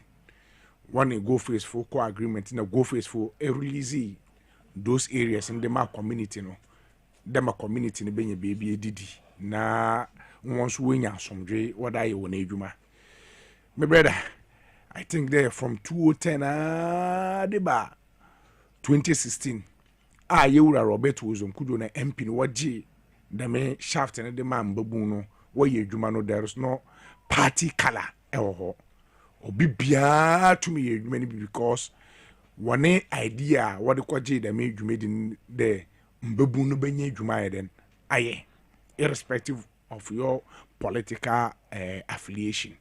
Ye 2016 after the election and MPP bar power 2017-2018 MPP for take advantage of one party no through one constituency chairman Abiam Danso and a former deputy minister of lands and natural resources. Barbara. Yes, not on Oye MP, Oye chairman take advantage of the party and wakwaji all the shaft from Oye one leaders away more no. Na shaft no so wajeje ni yawo fanti mines, yawo gangway, yawo banana, and yawo find the bumpy so site na pinto. It is nice a site no any baby back on. Any baby back on. Because we baby a bumpy so we now here yes 5 shaft. Into 5 shafts. Yes. I go fields for there. But one more the among a community no since 2010. Yes, since 2010. And or more correct mining. Correct mining on saying su on echo home pono bi an catch out the ahanum why mining or why this will be catch up because what call deep down underground or find the underground and I will call you more minia MPP for the bear no through the chairman no what that is 2017 we really power would declare one abana and what they want matches echo various sites echo secure yes but before that now one na leaders are now before that echo why your leaders are both political party no your leadership are wash chairman Sofo no and we find the Haruna before that it was something like a mixed team. A mixed team. Yeah. But woman nyina a community members. Why community members are where you man no MPP for no take over no wakwae no. Ena wo hwem. One wa affiliate to NDC political party no. They told us point blank there want to be near then enye juma because what side one yearly juma will be a problem with their national executives intino or there young kwafo here then ifro na menua young kwafo no so etiase so far as our baraba power abeje juma na free ensem ese ntumo fa ye juma or there yan so yakọ na yakwadwene ho yakwadwene ho yegudu wali ye juma nen kakra da metam na apinto site no wonya ho nye den enko take over ntina ehwa site ni na nso a dwumedi a wali di na no ede wo pomp nsu wada ho ede wo bo edipoi na ehwa all the mining area no that me underground concession no baby a nsu ni tir wa ekwaye dwuma obetuma abo nsu na poi on ne apinto site nti oban dem no MPP constituency chairman ena one Bukari na waje adwuma dem man on David no wakwae kushia oye apinto site onana oye adwuma wono dem onana oye adwuma wono ni company wa for tax mining wokoshia no one no equal agreement there nsu no wo no one site wa banana na fante mines a onye ye inti wapada one ne be image na sa o major na wo bonsu no ewo oye apinto site a na obi etumi kwana yeden aye ne dwuma na we all body a odbaba so menua wokwa ne papa no na onjintum tax mining for na onjintum because so far as etuma abeji mo owo aboso fante mines na banana ne de eba ha the same thing eba ba ye na onjintum inti wokofa ahimfo bido apinto ohen no do ena we go into agreement there ye na ebobo nsu no wa ha na ye bo nsu no wia awo ebe ye wedwuma na mso akwa ye medwuma o banana na fante mines minua wo gudu wo bo nsu na oduru baby no ena ade ne ben there site ne de wole jefu oye tax mining fo no wonsem ema tax mining fo no so na wonye den wonjintum de obey den wo bejai oye site ne da ma won ema ono so obadane political issues na tax mining owner no or little affiliate or affiliate to NDC political party no or any party member into a tax mining owner no tiase there in as much as NDC no they will not allow him to work into no as a party no they are taking over the site what G on so free tax mining for one same edema RMG almost their site Nkuku 5 nina and people from the Jane what they share RMG Bukari and a one David one same but according to story about Bontena or more blame honorable wisdom could you say or ne Ebenezer engaging a nema illegal no according to story ne say a buying ede nensa ato small scale mine said that kind of mining we are not doing small scale mining honum no minua site no waje no what the site no ye or community mining and minua na yim the community mining no abana then but you say makwa the real owners of the site. Who are the owners? Answer the MPP abana baba power. You say RMG Mining Limited.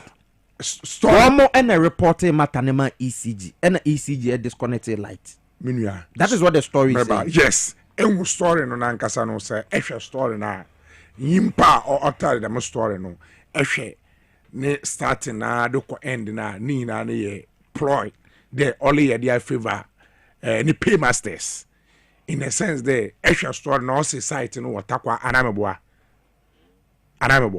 menya hu takwa wo hey what's the site no watakwa there be a pinto so there watakwa also takwa when you look into the story also takwa meanwhile site no so prestia won valley constituency inti ehwe no story and atakwa so yetakwa so yim inti ehwe no story ni na otenkren yes mo threaten ECG for no so otenkren na obili den eli feed no story and all they speculate all say an MP ni din na menua nsama me no leka no ehwa the real owner of the site ni na no ɔyɛ tax mining ɛna MPP for the bay wɔbɛgye free tax mining for nsɛm wɔsɛm a ɔyɛ RMG based on there RMG no relate to MPP ona no MPP ni nti no sa agye me property and agye me adwuma based on political reasons as I'm a party member na me so ma ban ba power abed na expert wo mo David na se ade no se RMG e won krata a e kire se mindset ne ye wo mo de a mo na mo ho ntie se muhu nipa oton ma no because o cheche mo no say e go face for asase yes e na wo mo de ama communities yes nti den na RMG for no they went there based on political reason were a party for I won't patch me ba mamin kasa kakra mamin breme kakra okay edin kan no the asida kese be ma otwede amponya me say wama de patch okay na wama yo man peni odwen nimba ho honorable his excellency John Dramani Mahama the inchia bi osubema Christian Honey Valley constituency MP oye honorable Robert Wisdom Kujo the nature to bema ye na MC Dr. Matthew Aye Brapeni looking at that story about Beda Bontin I mean bremo na men clear bibi kakra the beginning of this story sa ejuma way ewo ye shoes so I think earlier on 2016 coming and one David any Bukali Karim Efre yese yembra baby omo epese omo be settle omo ejuma bi and I'm looking at the face of the work and it's like a political system work NPP for no we din kan sane ye because we are all living in the same environment ye nimneko and me fair one or two boys na me sure say o call say na about so what are you going to do no say okay fine yen konkoti and ye call ye no omo ne yet na from ema yet ase say eye penin bia ne din dodo na ne din ai o de passé o batakwa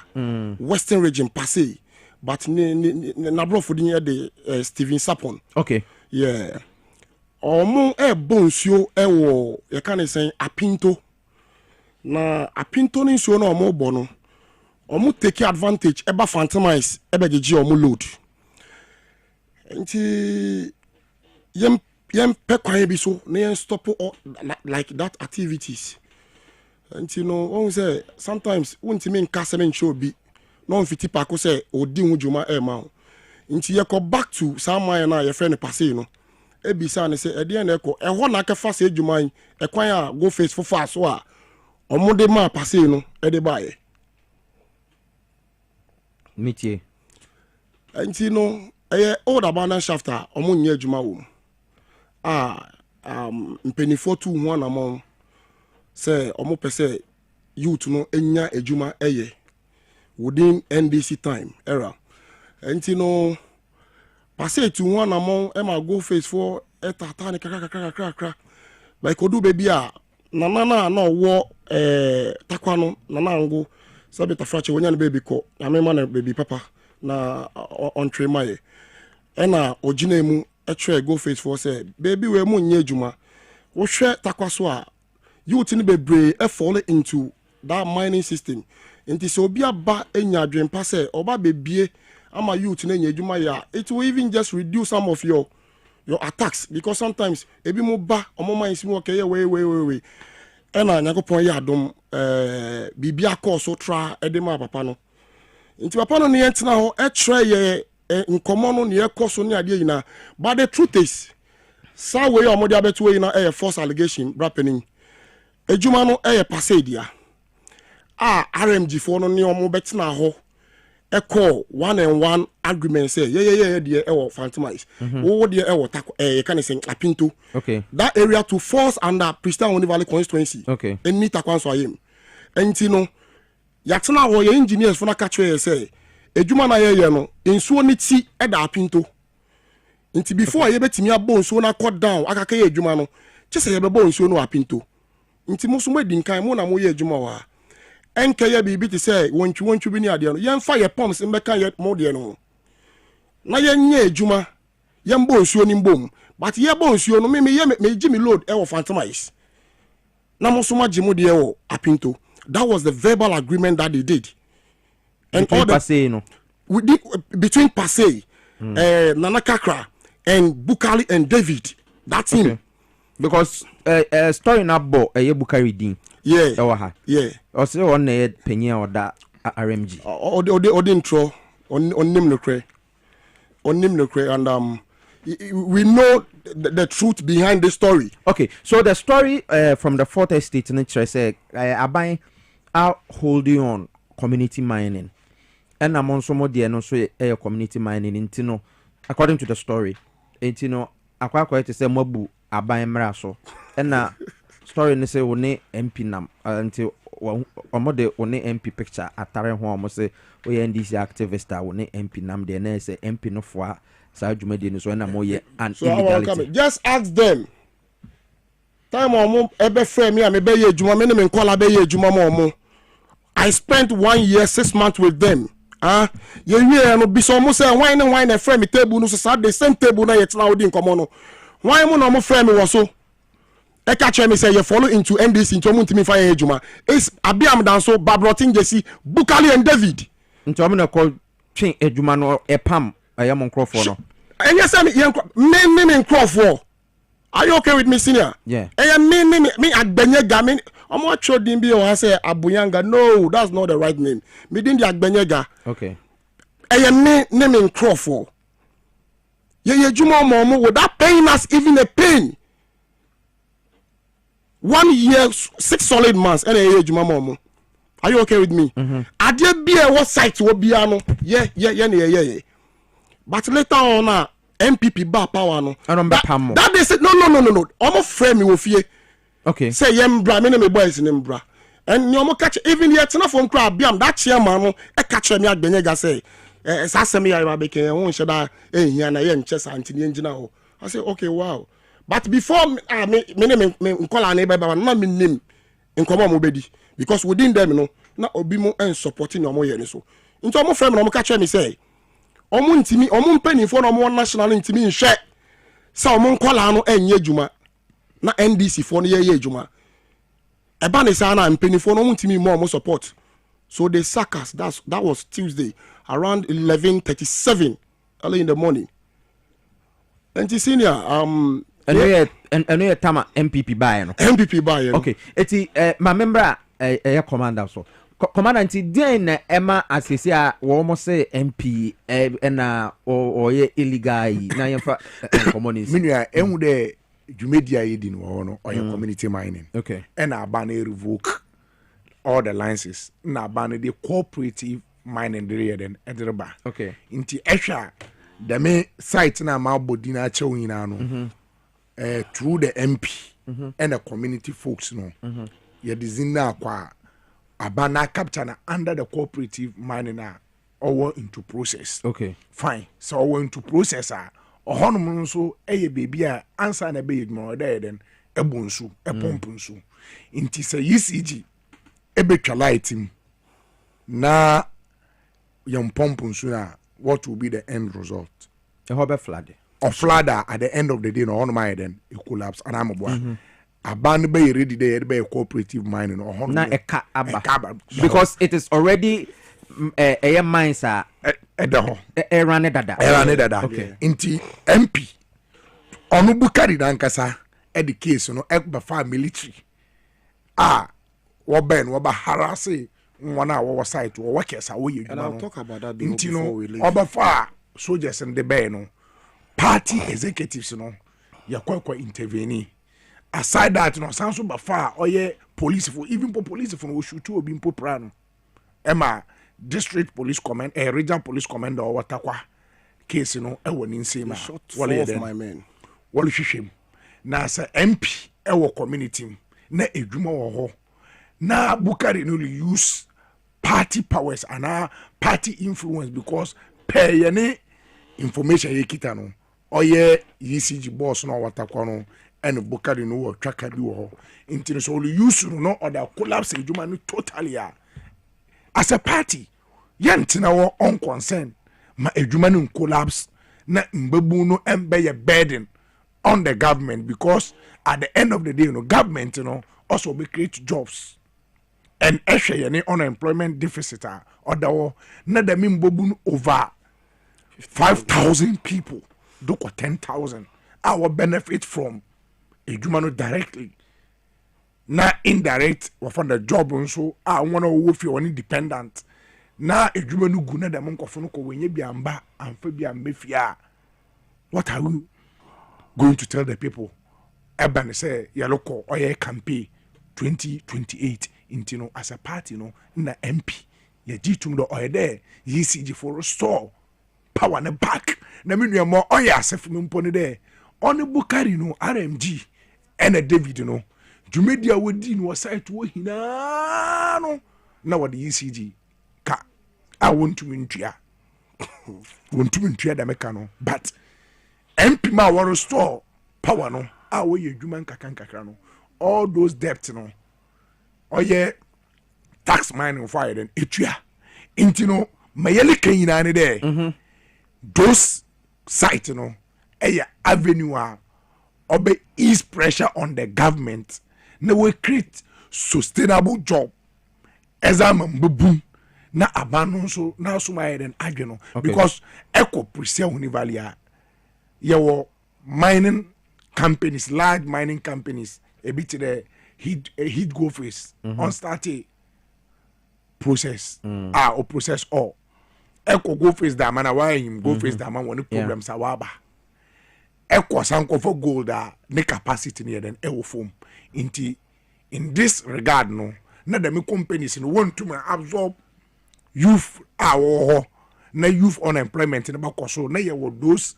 concessions go face for use one final way or the na abani betum de aye cooperative mining na we create sustainable job as a mbabu na as a party or they embrace na you push na yama abano ye den e use as a cooperative mining mbabu ni yedwuma eye and boss it's no Pedro mobile no or mobile Pedro no Pedro aba Pedro aba capture bibia because bibia into process will process at the end of the day the youth our present univali titru aboso univali daman enclave samawu obenye dwuma ye okay na because I don't many Pedro kasa yes na abanu so ne pressure na then abofom and it's more na mon settle issue no issue has been settled okay in as much community mining license no abane revoke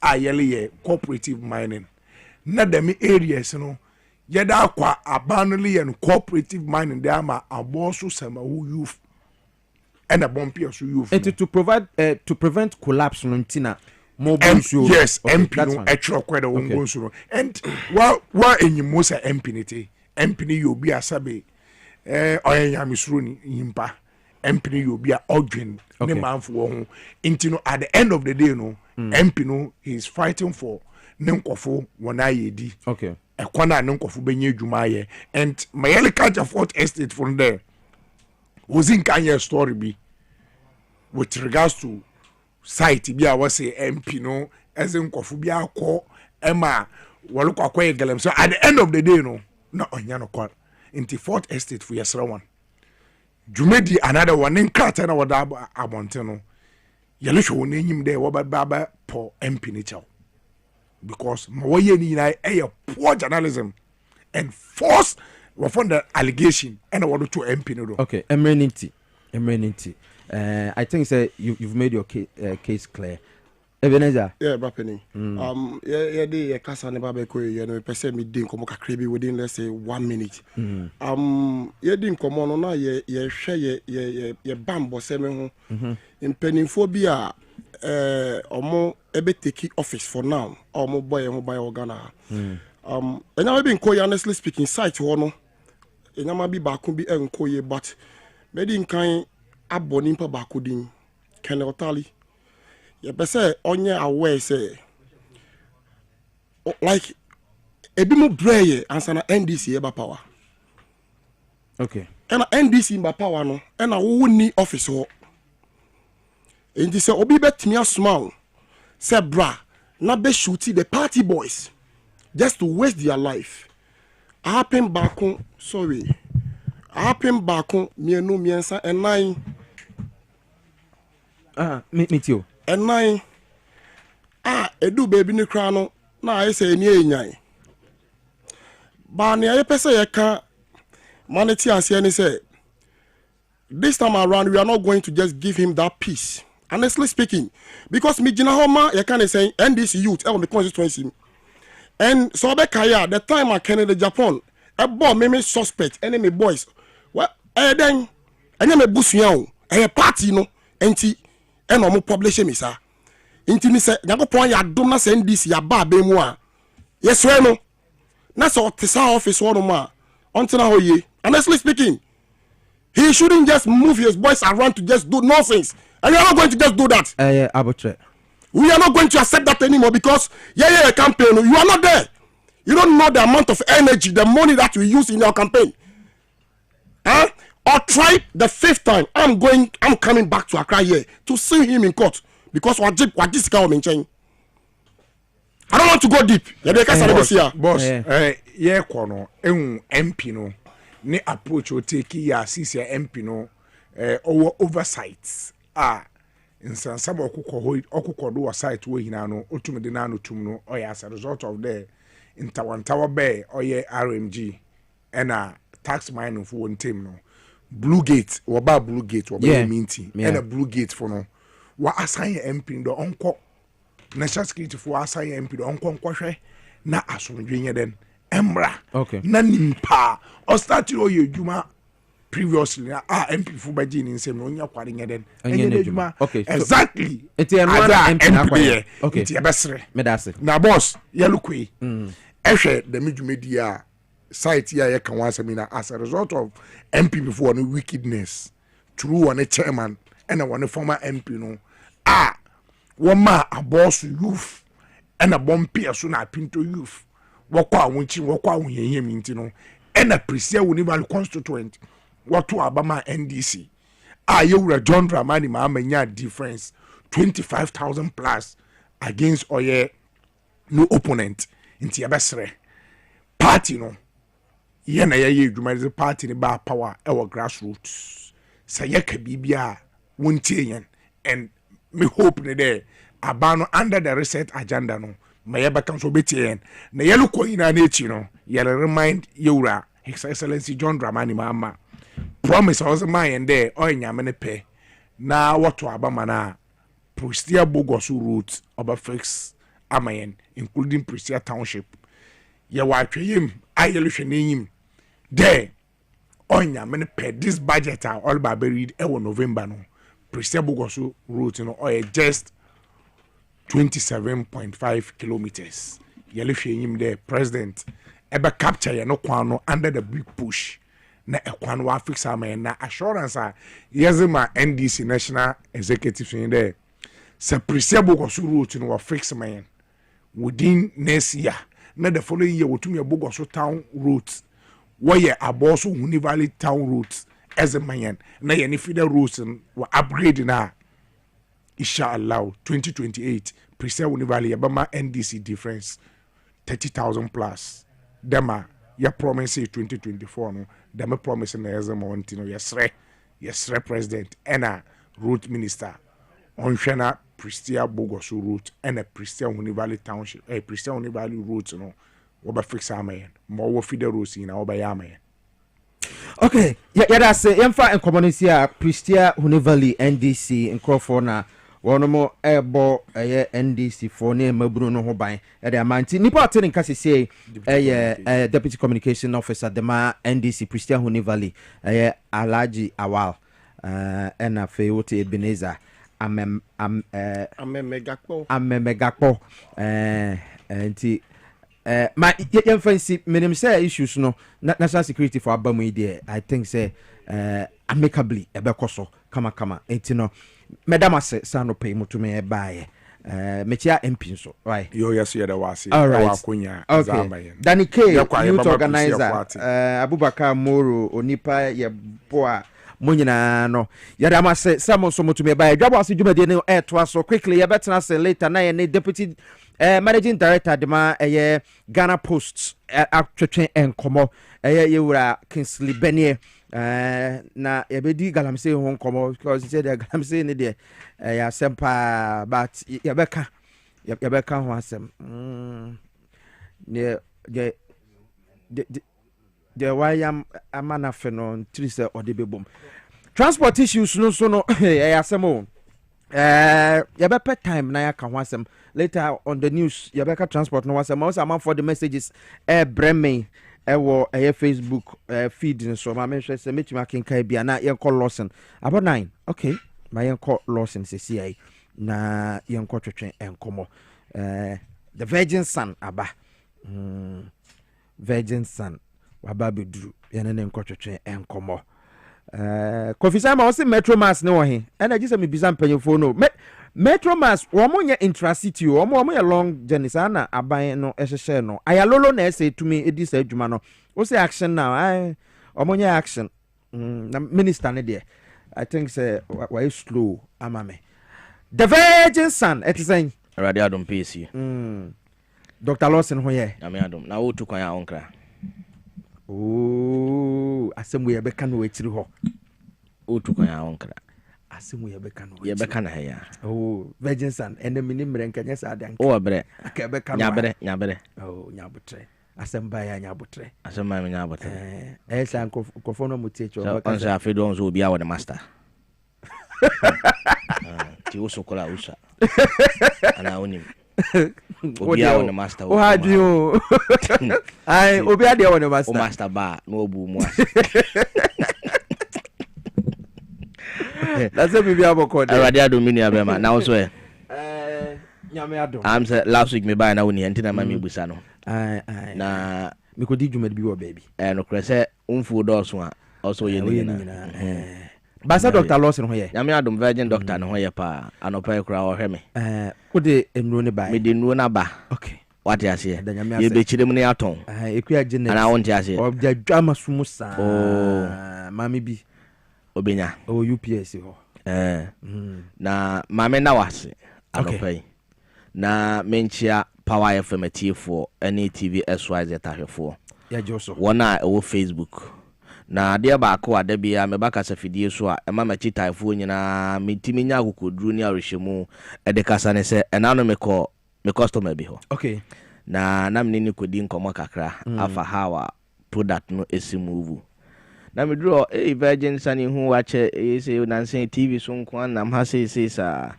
na owi asema ba ko baka ne say he me customer bi kura de so hu TV no so kula na wose ache no o fanso bra enye yizo se ma ne se me kan o ma se mo ena me ma no so se me di o ma se mo enti se ne me bo ha ye de e bo ha what you say o kan se mo ha na what you say aha enti o hini bia no enu kwan se utimi ejira fa ko o so utimi ye neutral person what you say aha me jina ntemu ena me toto atenana mayenka infection no dre lock na mesremati fo se anopai mo somfo Virgin Sun matena sibiem se de munim ne dada no enruo na na eguso ayebo ho de huru ede kire mo na hye no so se ebi apese ofre na oni yedi nkomo ana wo pia kira kwan a Lawson Herbal Center yiwokuma ase ebua kwa kena yesi yiwokuma ase ebua kwa kena sanso na maamo Accra isan se yadwen mo ho na adwuma ne yatere mu ntino mesro yabebo yesesen ewa abeka tota yesi ewa abeka tota ewa Accra tesa no commercial plaza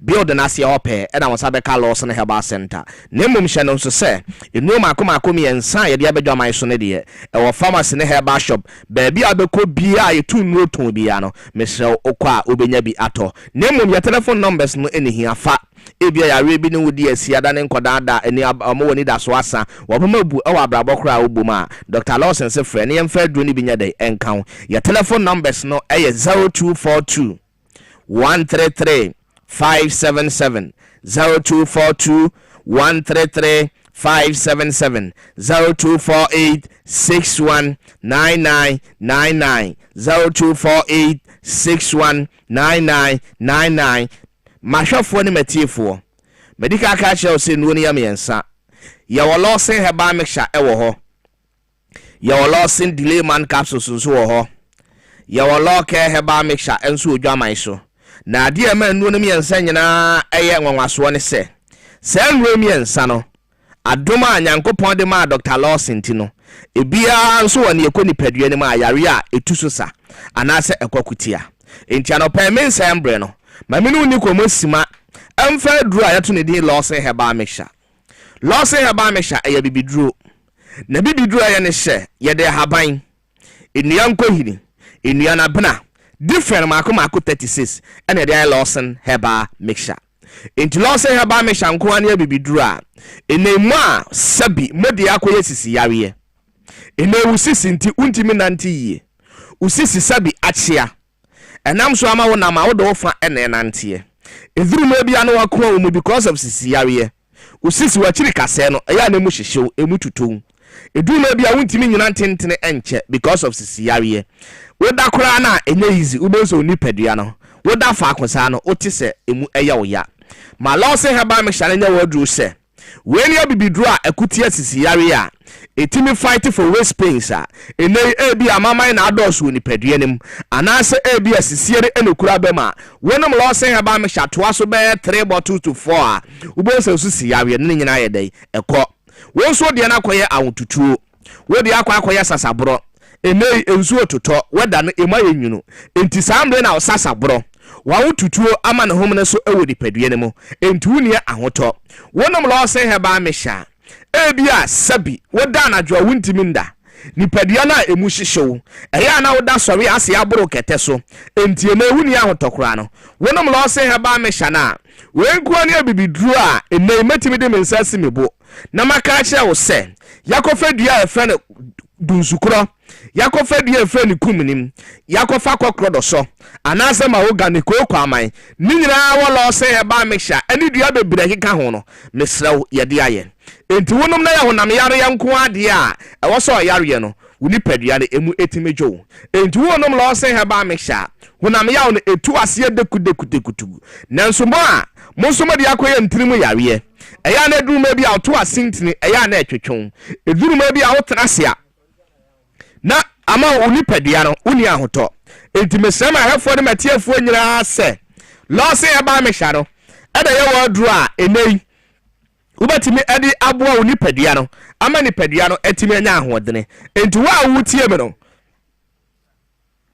yeah okay oh kafra edi monye we ni ma no right enti Lawson na yene mo edi enkomo no eti ebusuafo enuro no se na enuro no ehye papa no na wo ka eho asem enti ma de wo ma no eye loke Desmond Pacho ben me wa ha enti loke herbal no eno eye infection eduro papa na Lawson herbal no so ebeboa for general well-being na bibia so atumi akonkan ama bibia atumi akoye Desmond ben me yeah na ohwe na dwuma ya obi a ne de akoye stroke yare yeah na enei ye kukuru ne ye tam no na ye to kete so ye dware no wonom Lawson mixture 10 bottles a ye stroke na kana to kete so no ubonse stroke no ayedai free wo no asori enante ne ye okuta poma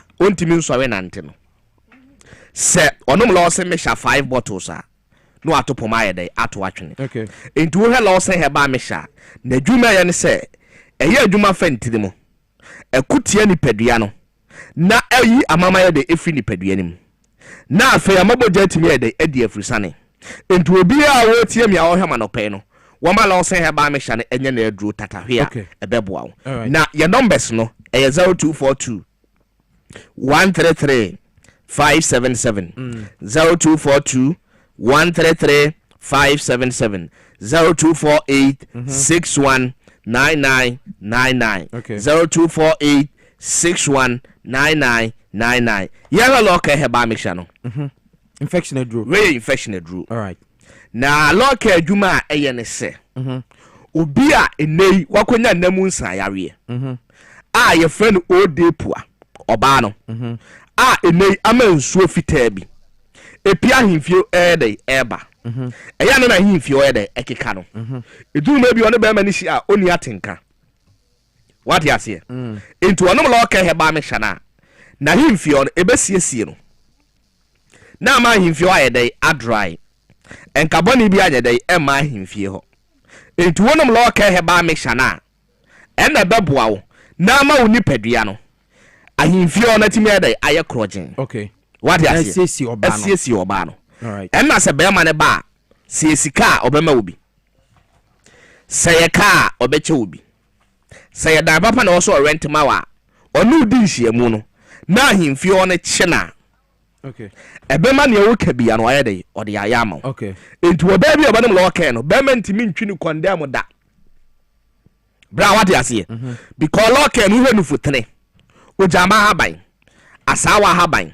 23 haban saa ginger lemon ne hwentea no ɔbaa bi a na wopɛ sɛ wahemfie okulu su na watenka wɔ nipaduam timi ba soro no ma lɔɔkɛɛ no ɛnyɛ wɔduru enti wɔ ne infection aduru a wɔba ne bɛrima atimi nom a ɛde anigye ɛnkabom yɛ dɛ ɛba yɛhwɛ mmarima na wɔmde akɔyɛ baba so kraman bɛrima bi wɔ no ma ɔdwonso a ne bɛrima ne ɛmugye ne pɛ bɛrima bi wɔ no ma ɔdwonso a ne nsuo fitaa bi yɛ dɛ ɛpie firi mu yɛ dɛ ɛba eduma bi a ne nsansan yɛ dɛ abɛgye ne mmarima asɛm ho afa ɛnam so ma mmarima bebree ɔbaa ne ba wɔn ntumi nso akani a ɛna ɔhwɛ ɔbaa n'anim because ne mmarima asɛm no nsan yɛ dɛ agye ho afa obi deɛ no ɛnɛ baba so nti kateva no wɔde ne ho ka ɔbaa na ne bɛrima adwodwo piesie awerɛhoɔ mmarima bi ɛɛfa yɛ wɔn mu mmarima bi ɛɛdi awerɛhoɔ enti mesrɛ ma ahwɛfoɔ ne matiefoɔ sɛ saa lɔɔka hɛba mixture wei ɔbaa ne bɛrima amakonya na mu nsayare no obiara mfa nsiesie no ho na nyɛ dɛ ɛmoa mo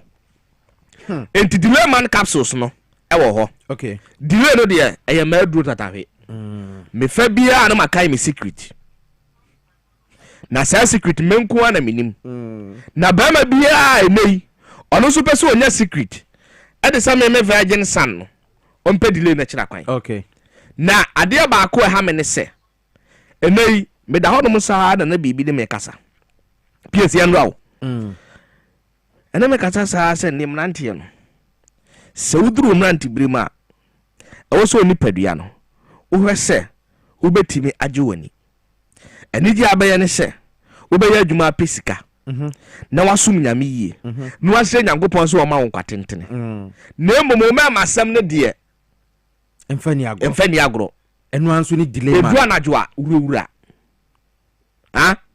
na ɔba no w'anim nka ɔba n'anim ma ɔba no nya ne pik wɔba no wangye n'ani so ma ɔba no akɔkɔ mu ntim nya dɛ ɛnwo so wotu wɔsiesie wɔ ho meka wasɛm bi ɛmfa manya example me adeɛ baako a mensu no sɛ mehyɛ nyankopɔn kyɛ sɛ mebɔ akɔkora hwɛ no ama mebɛma ngu da delay man tie wu batom bɛ sɛ ɛbɛwu a ma delay no nya dɛn ɛnyɛ wɔ aduro ɛyɛ delay man capsules wonom a ɛma wo sisi mu yɛ dɛn ɛyɛ dene wo kɔtɔdwa mu yɛ dɛn ɛyɛ dene wo pɛakyi yɛ dɛn ɛyɛ dene na sɛ wosi kwan no so a yɛ nkɔnko a na me unzɔ me ɔbaa bia no hɔ a mewohyia me a bɛtumi atwi me kɔnda mu menim na yɛ ana yɛ me ya sɛ saa yɛmmarima asɛm yi yɛntumi mfa ahan yɛ nuanom sɛ nka yɛde han a anka mede me deɛ mɛhan boys no ɛwɔ kurom a na wonyɛ ɔbaa bi a wagyegye wo sika di a wayɛ stɔbɔn a fa kɔ plepla no polisi bia no wɔ ɔbaa bɛkyɛ wo ɛyɛ delay no na ɛyɛ saa adwuma no wonte ase ana ɛyɛ 0242 133 577 0242 133 577 0248 61 99 ɔnsɛ number no ɛdɛ ɔbɔ 0248 na onya 61 ne ka ho a 9 nko ayɛ dɛ ɛyɛ 4 fa ne frɛ ɛnuo de yɛ mmiɛnsa ne nyinaa nso bɛrima bɛtumi ano ne nyinaa bom at a time ɔba a ɔpɛ sɛ na ahemfie wɔ dry na nkabɔ ne ma bosom nso a mogya timi flu no na wɔtumi yɛ virgin no ɔnom lɔs ne hɛba mehyɛ ne lɔkɛ no nyɛ dɛ ɛmum mesrɛ wo menko a ɛna meyɛ guy wɔ kurom ha obi a obɛhyia bi obɔ mu di virgin sane bia megye ne so 50 Ghana wobɛbɔ bi anaa wosuro onigidie bra yɛnkɔ meda se wokɔ akyia dɔk the virgin son atere karabusuafoɔ yɛsi nkonnwa no na yɛatena se na yɛde nsɛm no ɛde aba lawyer Stephen Kingsley bɛneɛ aba watena se ɛwɔ ha ne nua no nso ɛba bɛka no ho na yɛabɔ nkɔbɔ ma yɛnkɔ for a short commercial break yɛba yɛnsi nkonnwa and then transport issues no ochina news for nso be take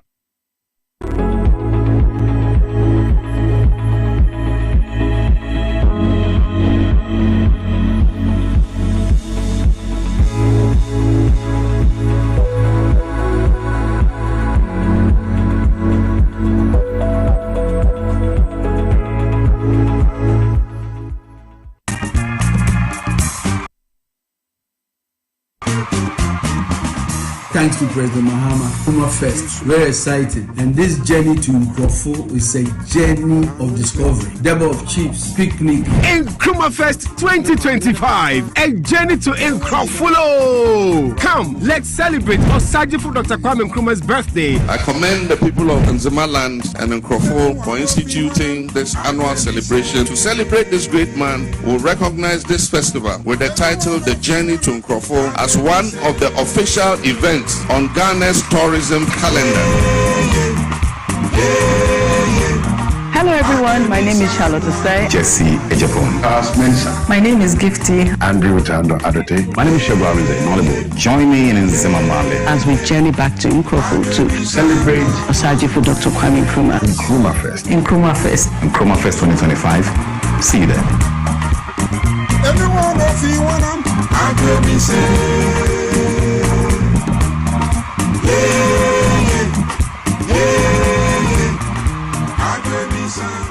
Yefem na kwa me taxi driver na enkane na misisi eso misisi ama kame na ato na twetweme binya 3p garlic misa no aboa me pa odunu asa miracle bi wadro no sese mafunu kra se die sia twimi ankasa me humi esisi so me humi ana esisi o beka se die bibi hye me so bi no bi na ye normal mi bi na tinu mi ti pa me sa 3 days ni odunu ankasa de nyankopon de ayi bi ahodi se ma yi bi nyasa mketwa ana se we de me fro aka so na me fa nhyɛ me nkwana me de abe fa 3 years ni ana aseme gina wa me na mu se shinya se me kwa me de ameko bi amu so much me duru da ba 6 years ni o tema se am ye maji se ene me jana saya le na nku me preko ene 4 days ana me koto 3 garlic mixture ni tema me kase yanku no yam se ende ya me no kase me wa to me a me din wa me ntiase 3p garlic mixture ubenya bi wo mamu pharmaceutical shops and herbal shops Fred Piwak e 024 89 288 24 and 020 100 002.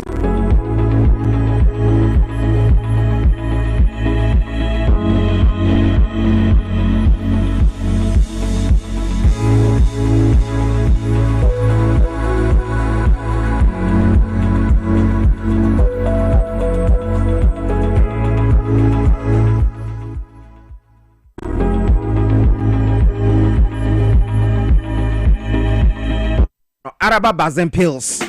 For 0244-139-176 0244-139-176 Yamakwaba deba TV XYZ so na fena yeba besin konya ya na nkomo no do so say ya na say ya o Haxa Mester na Haxa capsule so we just we all say draws are transfer acha me pa acha koneko pebi undi 12 years a wonnum bi ena enu achi no enso no wonyema wonka ho ena wo ma oba no fon so eno so wonka ho enti FDA de stamp team so edro no hu ye green no ko pharmacy bi e ben bia na wo so pe all satan for ya twere gu ho sa all satan for Haxa Mester Haxa capsules no akwa ko pebi anom ama won so wo ho atumi atɔ mensa aka no ye ba be grand promo eno ane se wo use MTN na se Telecel na o coins kakra so na wa dial *274# *274#. Now what you choose Power FM. Now take it back could be 5 Ghana cedis. Inti do our pesa otono. Now I listed there share now follow prompt ne fefe na ya tu momo no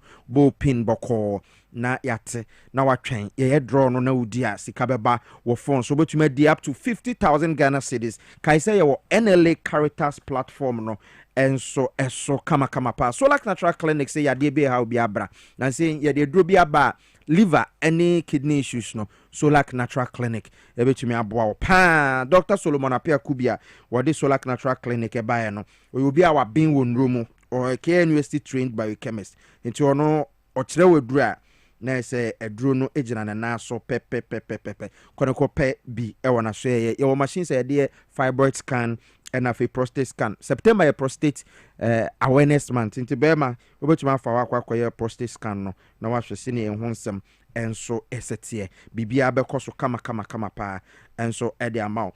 Yatrase Fre 0553 932631 0553 932631 yatenase anopainti fresh solar natural clinic now nim paying for entwetwe enkomo.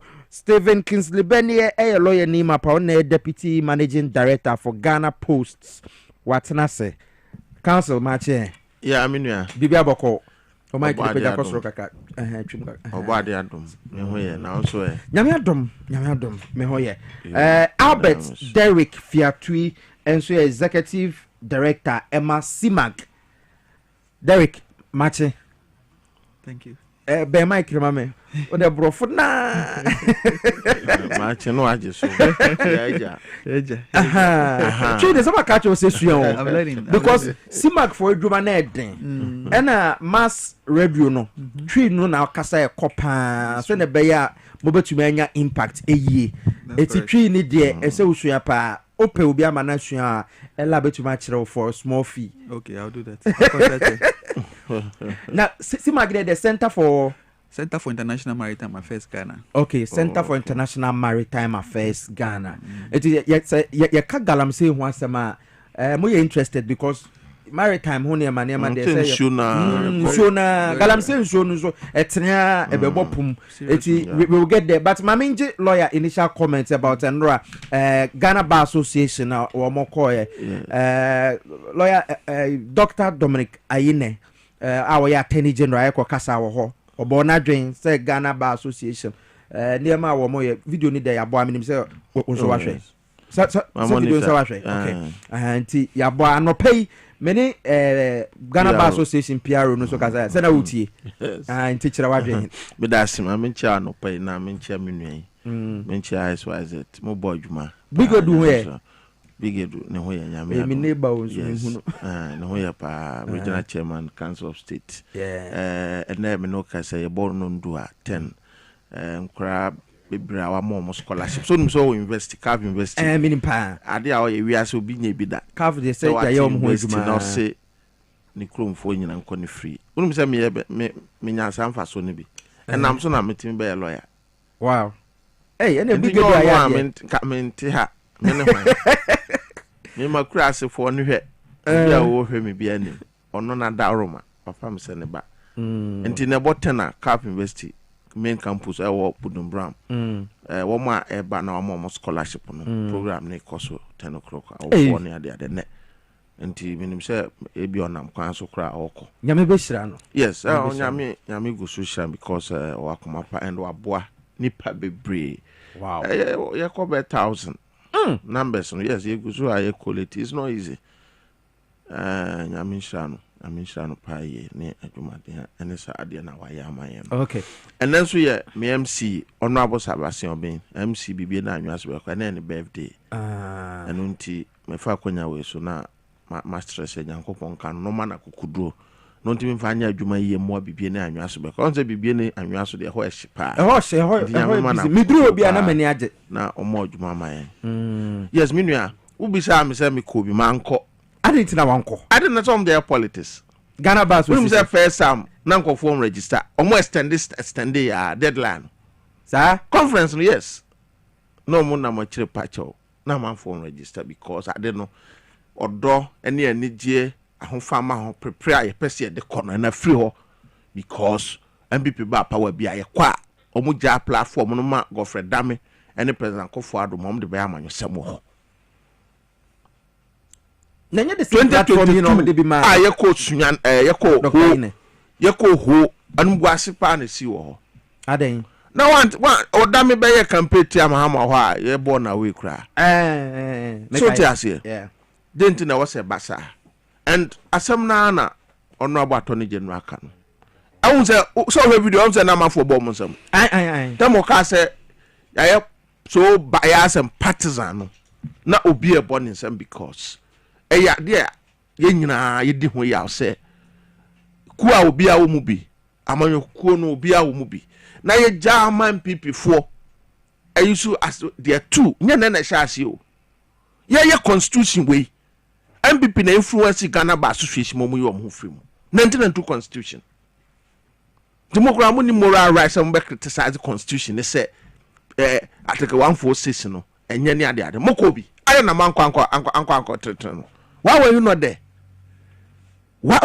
there ye constitution ka mo koya nka bia ho no ka sesan ba ho ba manko enne wasan twa ho se enye me ma me kuani no carpenter fo adwadifo afarefo wom ne koye we wom ne ye we to ho to wa ye lawyer ni nka mo koya nka bia anko ye sei elunti no Ghana Bar Association free na ko na ni kwanse ye ma ye ho kwan ma ye de ya manwosem because me tuadus obia tuabi ye mfa ye sika en organize program na da bia ko MPP said your kaya no is it the first time I take one for say dey adwuma dabi adende no man ka ho asem anope mini yi kasa ye savior ko kan say obia ye MP ni ade look by bi ordinam and I say woman can previously not this time wo mo free say wo mo kan adenti na akofo ado appoint wo mo kan wo appoint go no mo kan and anya no kwa of fast wo den ba high court o and who try den court supreme court basa no ka justice body so ho asem body fine or high court judge what you say why former member of parliament obi agitum and or high court judge or high court judge so ni juma o di bia so far ho ma asem what you dey make na say and on so arise on that no say no kro be court of appeal me bo bisa say how many years and na body crash serve on the high court bench saka okoye na ke beduma pejana ko supreme court say do mo ye ga no ba mo ye and this year ya nye check time ko bench number of years awadi wo experience water region no you supervising high court ni ade nyina ade ne antam na ko supreme court wo de go ba ya ani ayi kura ni seniors egu court of appeal jama famo ne denisa jemu and now say tam no straight to supreme court Ghana bo mutimi ka ho asem o mutimi ka ho asem seasoned politicians are ene ye no mo kwata radio so ka eye ayemu ene mo nya high court judges ye nko manim mutimi ka ho asem no abeka ze ko bobu adidin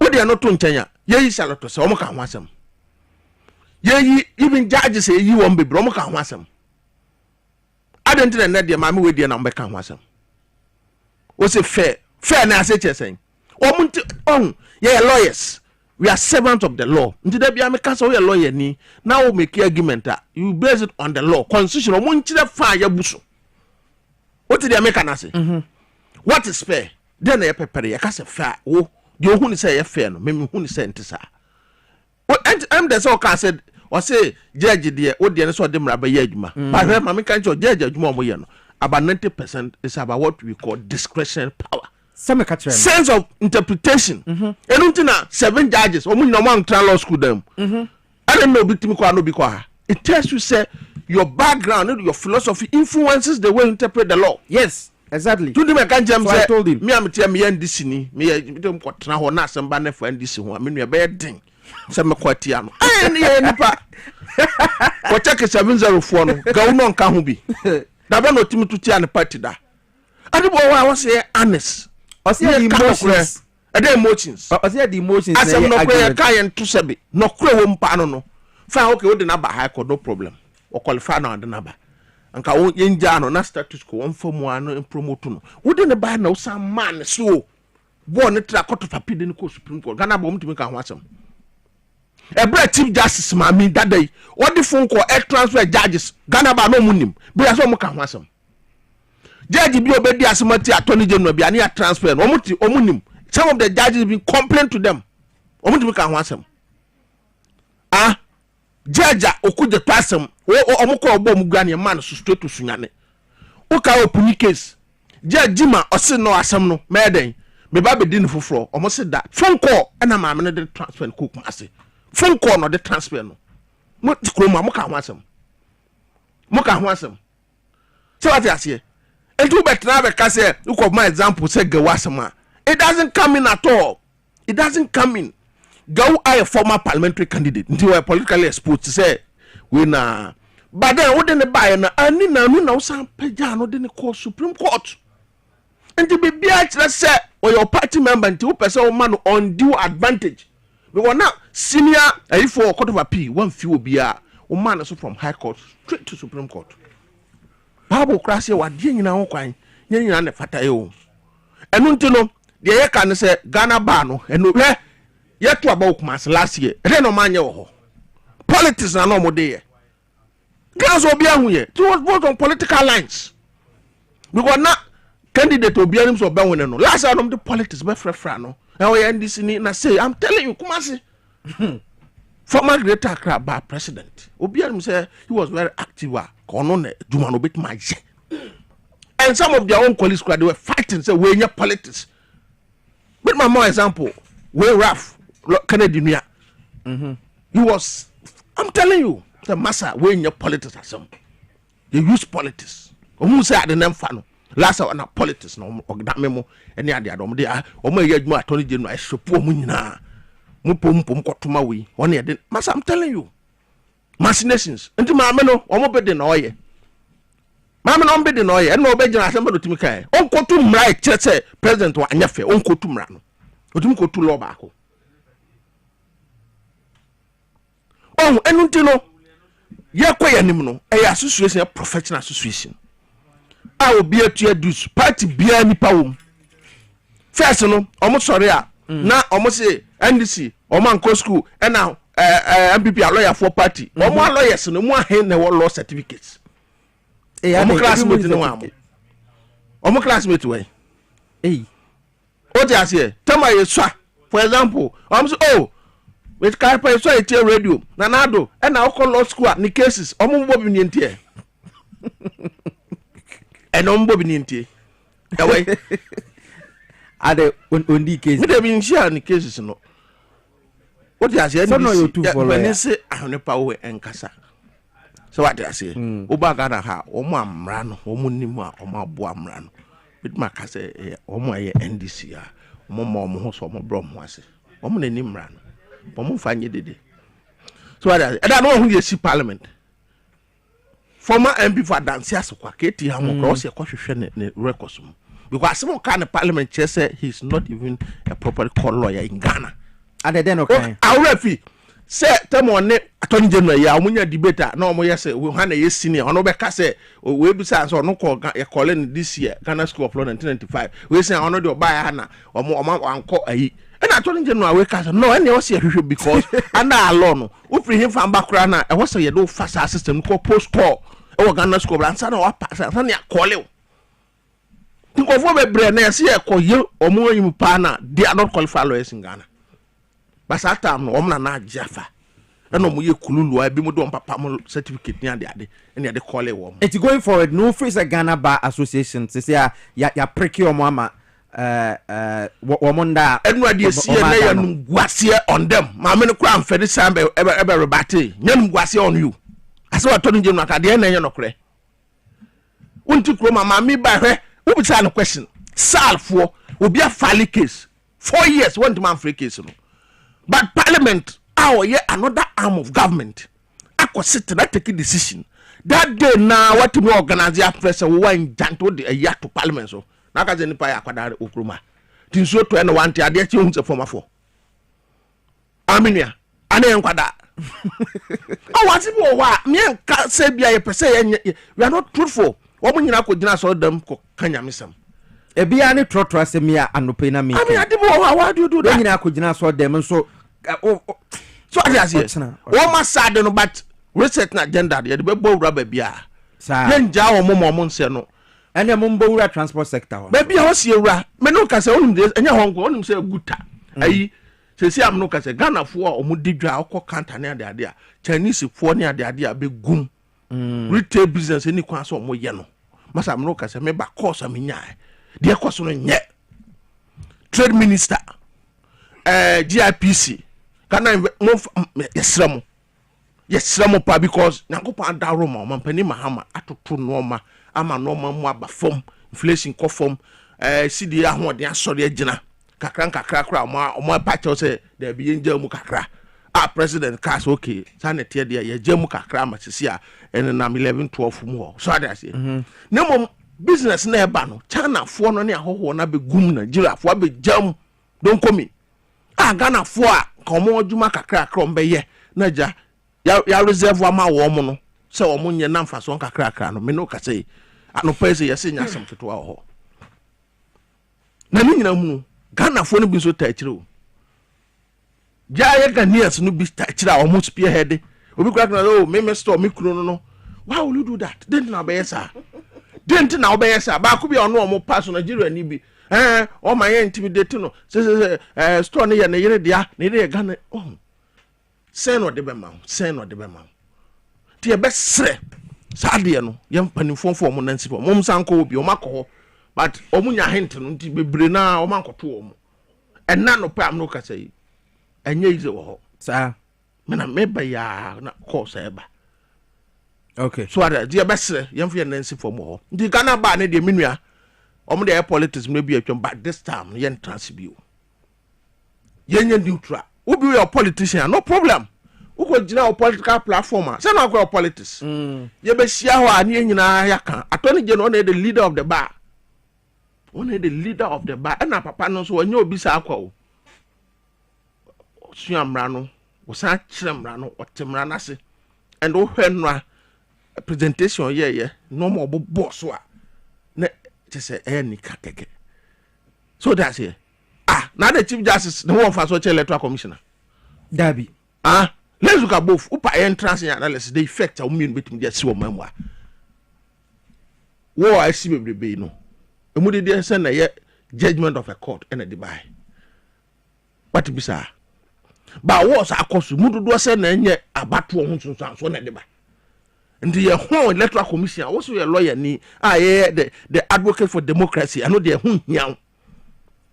And I chief justice was colleague in Tiana. Then we are not being fair. What is it? Then Omunyans were members of the bar. Yeah, Nasa Charlotte says yes. Omunya were our members. Yajo Musika. I know the man can was him.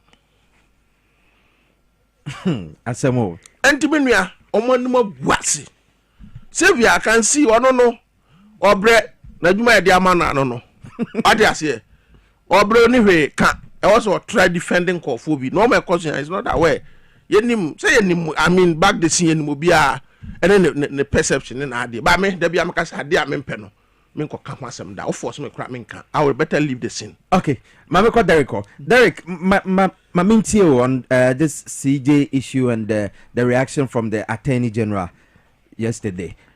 Thank you very much, and my greetings to you and our listeners and viewers. Okay. Yeah, as a CSO, now share the whole narrative now. I can tell you that sitting here, I'm a law student. Oh, okay. I got done with my LLB some time ago. Okay. I'm just waiting to enter the law school. Okay. So I'm very interested in issues of the reforms of the law. I can tell you that we all know. Let's be fair to ourselves that the bar has been politicized. Not NDC, MPP, but it has become an association that speaks for the NDC. And we know that anytime NDC is in power, the Ghana Bar Association speaks against it. I mean, let's all be fair and respect each other. Once you do that, you are telling everybody else that it's an MPP appendage. And so whatever the speak into the mic for the Attorney General said, he wasn't wrong. My brother was saying that we are not kids. Let's just respect ourselves. Let's not be hypocritical and be pretending. This is what we are doing, and the man has said it. This is not politics. The reality is there for everybody to see. Don't we have ears or eyes? We all know what has happened. So what I can say is that, look, if they want the Ghana Bar Association to be respected and recognized, anytime there is any government in power, then they should speak truth to it, not target only one particular regime and be doing the things that they do. It's not everybody who is NDC or NPP Ghana. Yeah. Some are independent, some are in other political parties. So why do we do these things to ourselves? I represent the CSO. Yeah. And so I speak fairly. But at the end of the day, I know what is true, what is right, and what is wrong. So I think they should give us a break. They should give us a break. So going forward, what do you foresee happening? I think that we have, as a country, we have given the Ghana Bar Association too much time. There's a need for a new association to be formed, which will be fair and independent. There's a new one we are putting together. You have to. There must be a second. I said it this morning. Say in the next 20 years. Interview now. Come up and say. Who him say at the point Ghana Bar Association a petition saying Chief Justice be do Ghana. Everywhere. No. Go and read the case. Ghana Bar Association Attorney General. What would never the quiet see and you know. And you had the court my Supreme Court rule. Say almost Chief Justice no. We need the moral turpitude. He doesn't qualify. He doesn't have that moral character to be a Chief Justice. Ghana Bar the court. What do you say? This is not the case even. TJ no sa try and yemfo bi mo mpo de nipa na tiwo na mo amode kwasi yenyi no Ghana bank kasa na yes petition na na ma be kasem na sip say bin si da ye nkwada ano man sa cases constitutional law interpretation one ankan me student first year students constitutional law o makan o munim sa obi friend men no say na asema ma mekan sa case we nya na am say o say okra ye LLB student first year once my menasmo can OT and offer besides then what about that case? We were gonna buy now money the question in the send the court. And of course, Massa, a political question, Mama, 2 million, my presidents were appointed to appointing the panel on your papa, do a batua. Send another position of the Supreme Court in symbol and a court to name mom, almost a political question. Tienya, politician, and what trap, but no one deciding. Tia, Yentimin Cass in the panel. Or nim morai because we need evidence be a modia ba no bo matter no to go ye Ghana Bar Association my because so resetting the Ghana Bar Association, what will be the key pillars? I think the pillars will be to get another one as I've suggested because now the organization or the association has been tainted. For the last 8 years that NPP was in power, for me as an independent person, they have not issued any single statement to condemn anything that the government has done. So why now? Why deceive everybody else and be pretending? There is the need for a new association to be. It's just an association. Anybody can form an association. So fair-minded lawyers should come together and form an association so that some of us, when we go to the law school and become lawyers, we can join. Because as it is now, I'm not sure I'll become a lawyer and want to join the Ghana Bar Association as it is. Because I don't see it as a fair association. If colleagues or seniors who are already lawyers are saying that they don't want to attend their conferences because they think it's not fair, then what are we, the ones behind them, going to do? Everything should not be politics in Ghana. Everything should not be politics. The Ghana Bar Association issues statements on everything that the NDC government has done. But when NPP comes to power, they don't. As if they don't exist. And it's not fair. It's just not fair. Anyway, you're moving on to the next conversation and yeka. So see I anope na ye di ye galamsey hon komo. Looks like it has become a place a private party amount for interest more, and the river bodies they are not different from how they were during Akufo-Addo's time. NDC is almost 9 months or 9 months into power.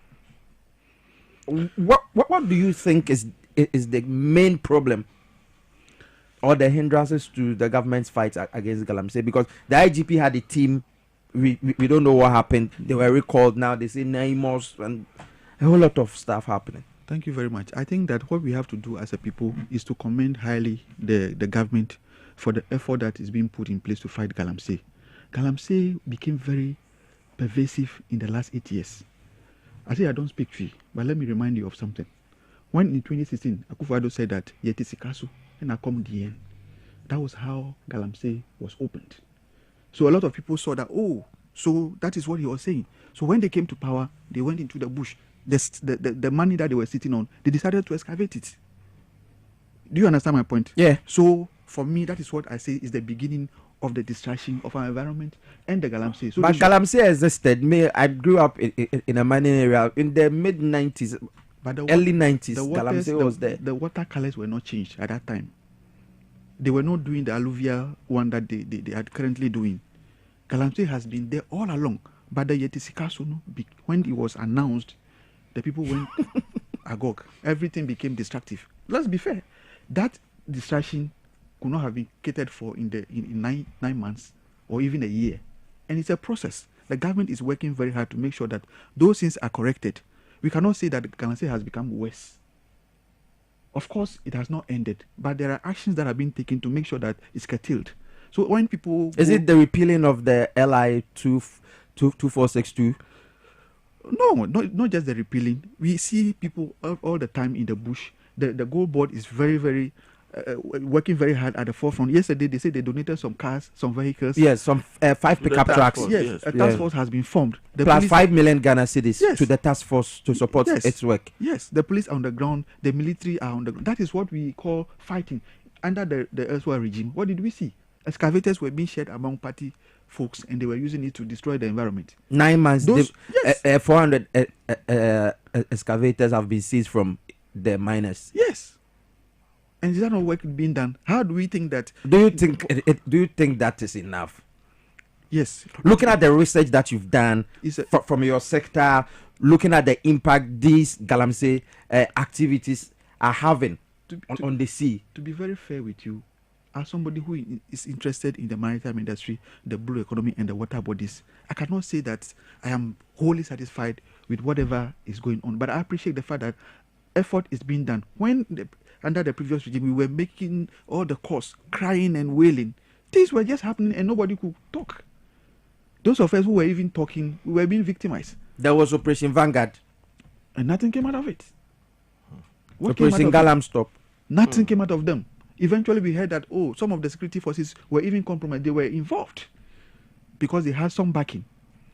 So, we cannot sit and just imagine that what has been destroyed in 8 years will use 8 months to correct it. I represent a CSO. I don't speak politically. I go by research and the findings that we put together from that research. The maritime industry is under threat. Our spawning grounds for fishes are being destroyed. So we are saying that Galamsey should be handled and handled properly so that the things that are killing us now will stop. A lot of cancer and the sicknesses that we are suffering is because of the kind of fishes we are eating, the chemicals we are taking in as a result of the water we are drinking. So we are all concerned. You mean the fishes in the sea? Yes. Are consuming chemicals? Yes. River Akombra, for instance, flows into the sea directly.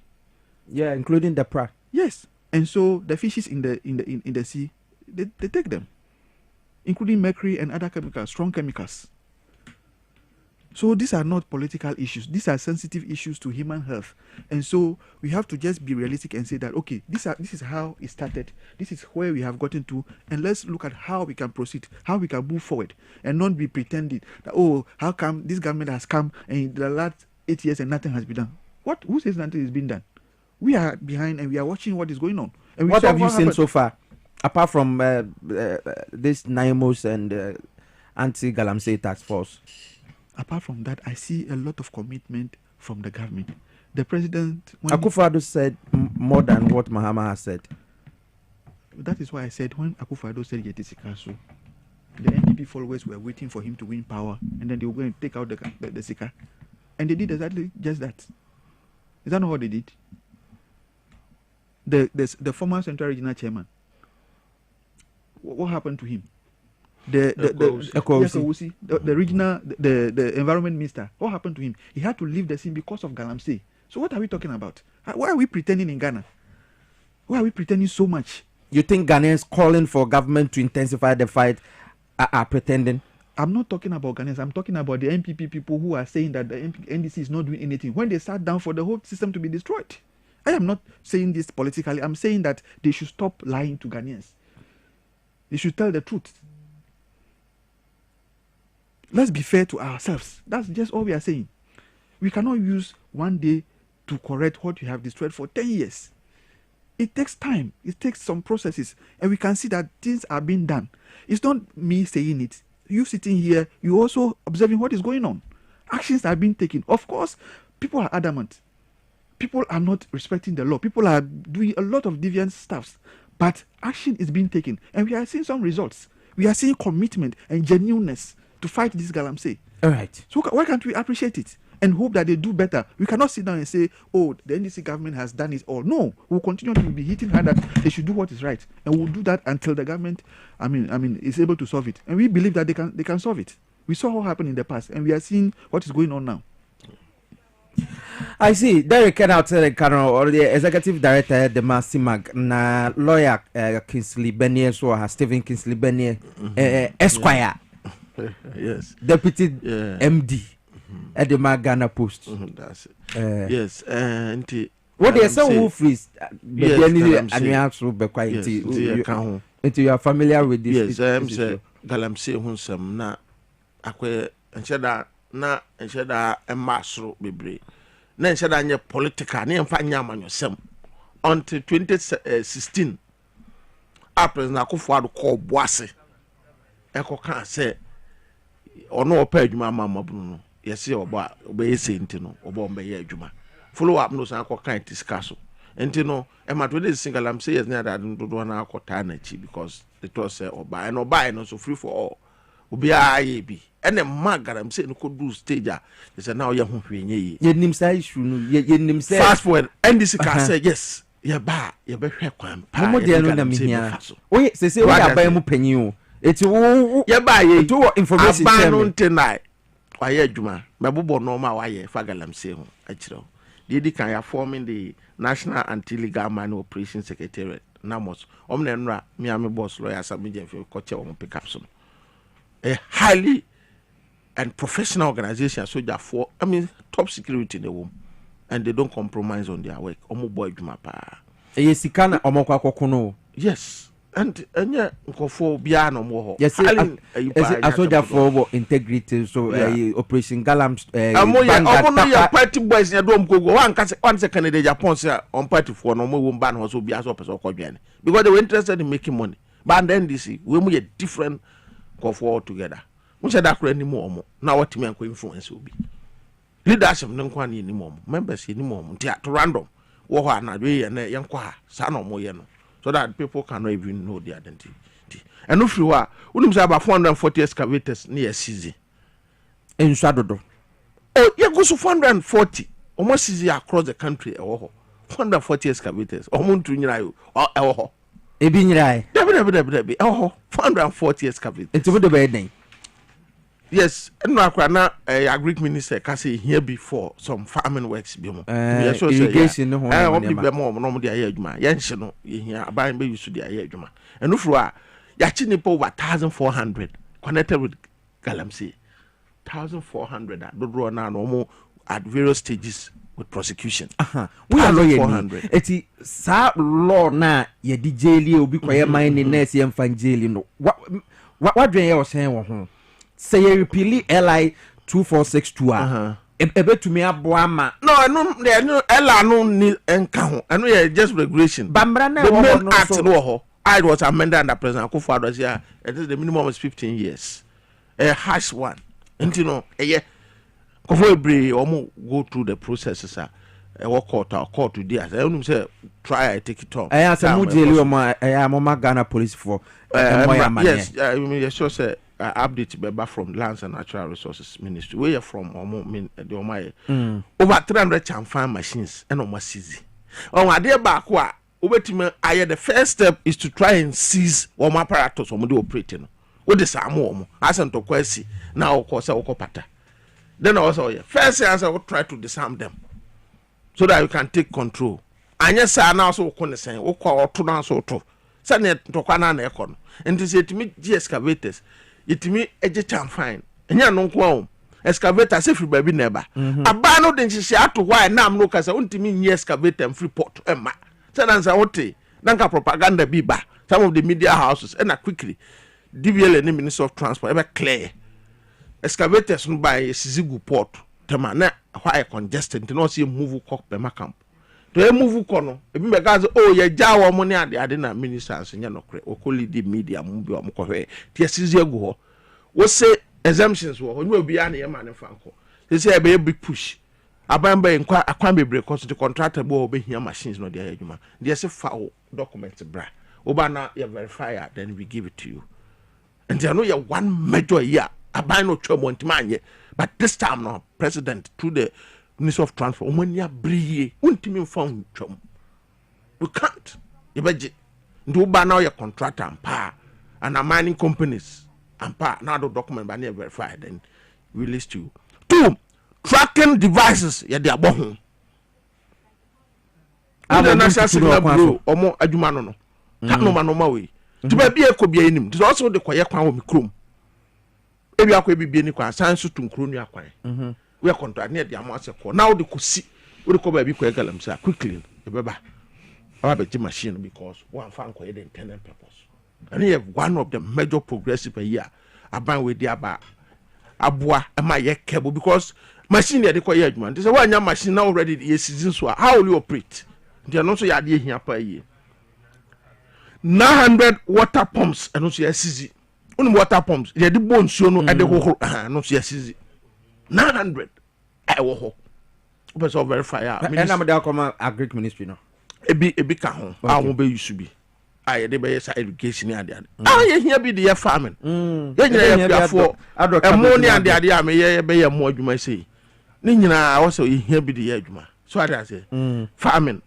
and ade ba ko a ye mo aban aba so no so nsan dan pp o mu ja kwa ma chama wontumi mu ko bowra forest bi mo ane enko ho mpo yeah Tano in the forest galamsey ho our Samra boy side Bibian forest Sir John ne be room to galamsey first ni company Sir John awnyan baby ko na obi an room nya galamsey da ono obey forest commission pen na o man company Faso limited e be room ye galamsey ho forest 9 forest reserve na no go area o mo de matofo ne nkofo age ho afa security quarantine room by na no kasai ya sisi ya gini nyina from nsam 9 forest reserve and no go area and the obi to no or the compare name sre won to me ye galamsey a ono ni minister be kan ya friends Jinapo be kan president am clear say won to me ye galamsey and the president can say they no ko jina court those forests no and Dr. Samia say in the docket now you ready yes I ready o court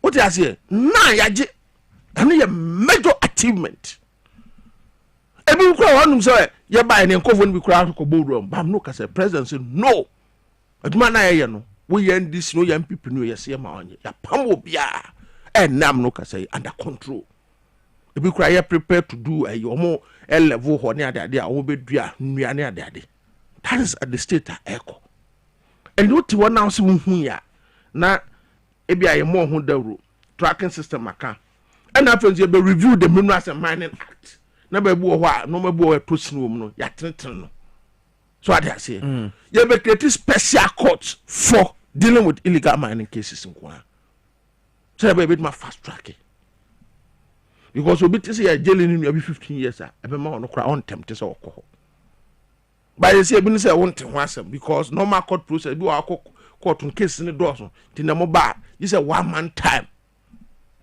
but your special courts are aided there it my daily trial the quantentem pa once asem na dey we what so defied wakotum when the phone so and the vocation of LI 2462 unum say amra no unum say Ghana na emusuo say ubeye mining e won sum and forest but na president Akufo-Addo ono yi free ho de bae enam no ka say omukwa yi free ho say amra no okay now the missy ebiem uye no free wa ade ba ko a aba so a eye adutwom a omu ye adwuma pa eye the responsible cooperative mining and skill development program COSDEC amia minua Frank Asare Pedro edano so I say obo adwuma pa no so onum say enche court to the bar e be frɛ no ma be kan wa be lawyer ni yes adwuma obo no masa ye mo na baso ba bi owura eye adwuma ye mo na baso resources ko ni wo Pedro do ba wo se obeye ebi wo kro no ne sika o de tofu onam okọ ha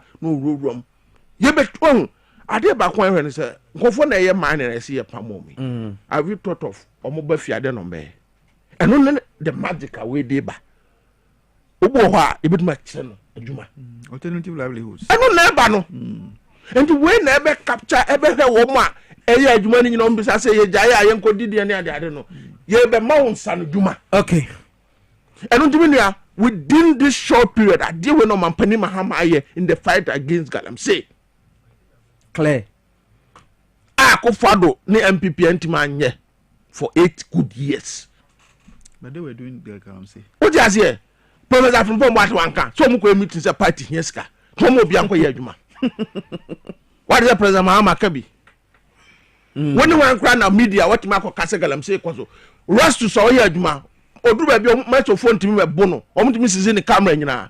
Every crime and free Ghana because of Galamsin and some, but ne, or money more Joe, or my penicillin, be a maponato. Assembly will be a fabra. Okay. And none of the account. All right. Yamre na ye bre. My fancy and common de anka I had but my fancy. And the PSA Galamsin no.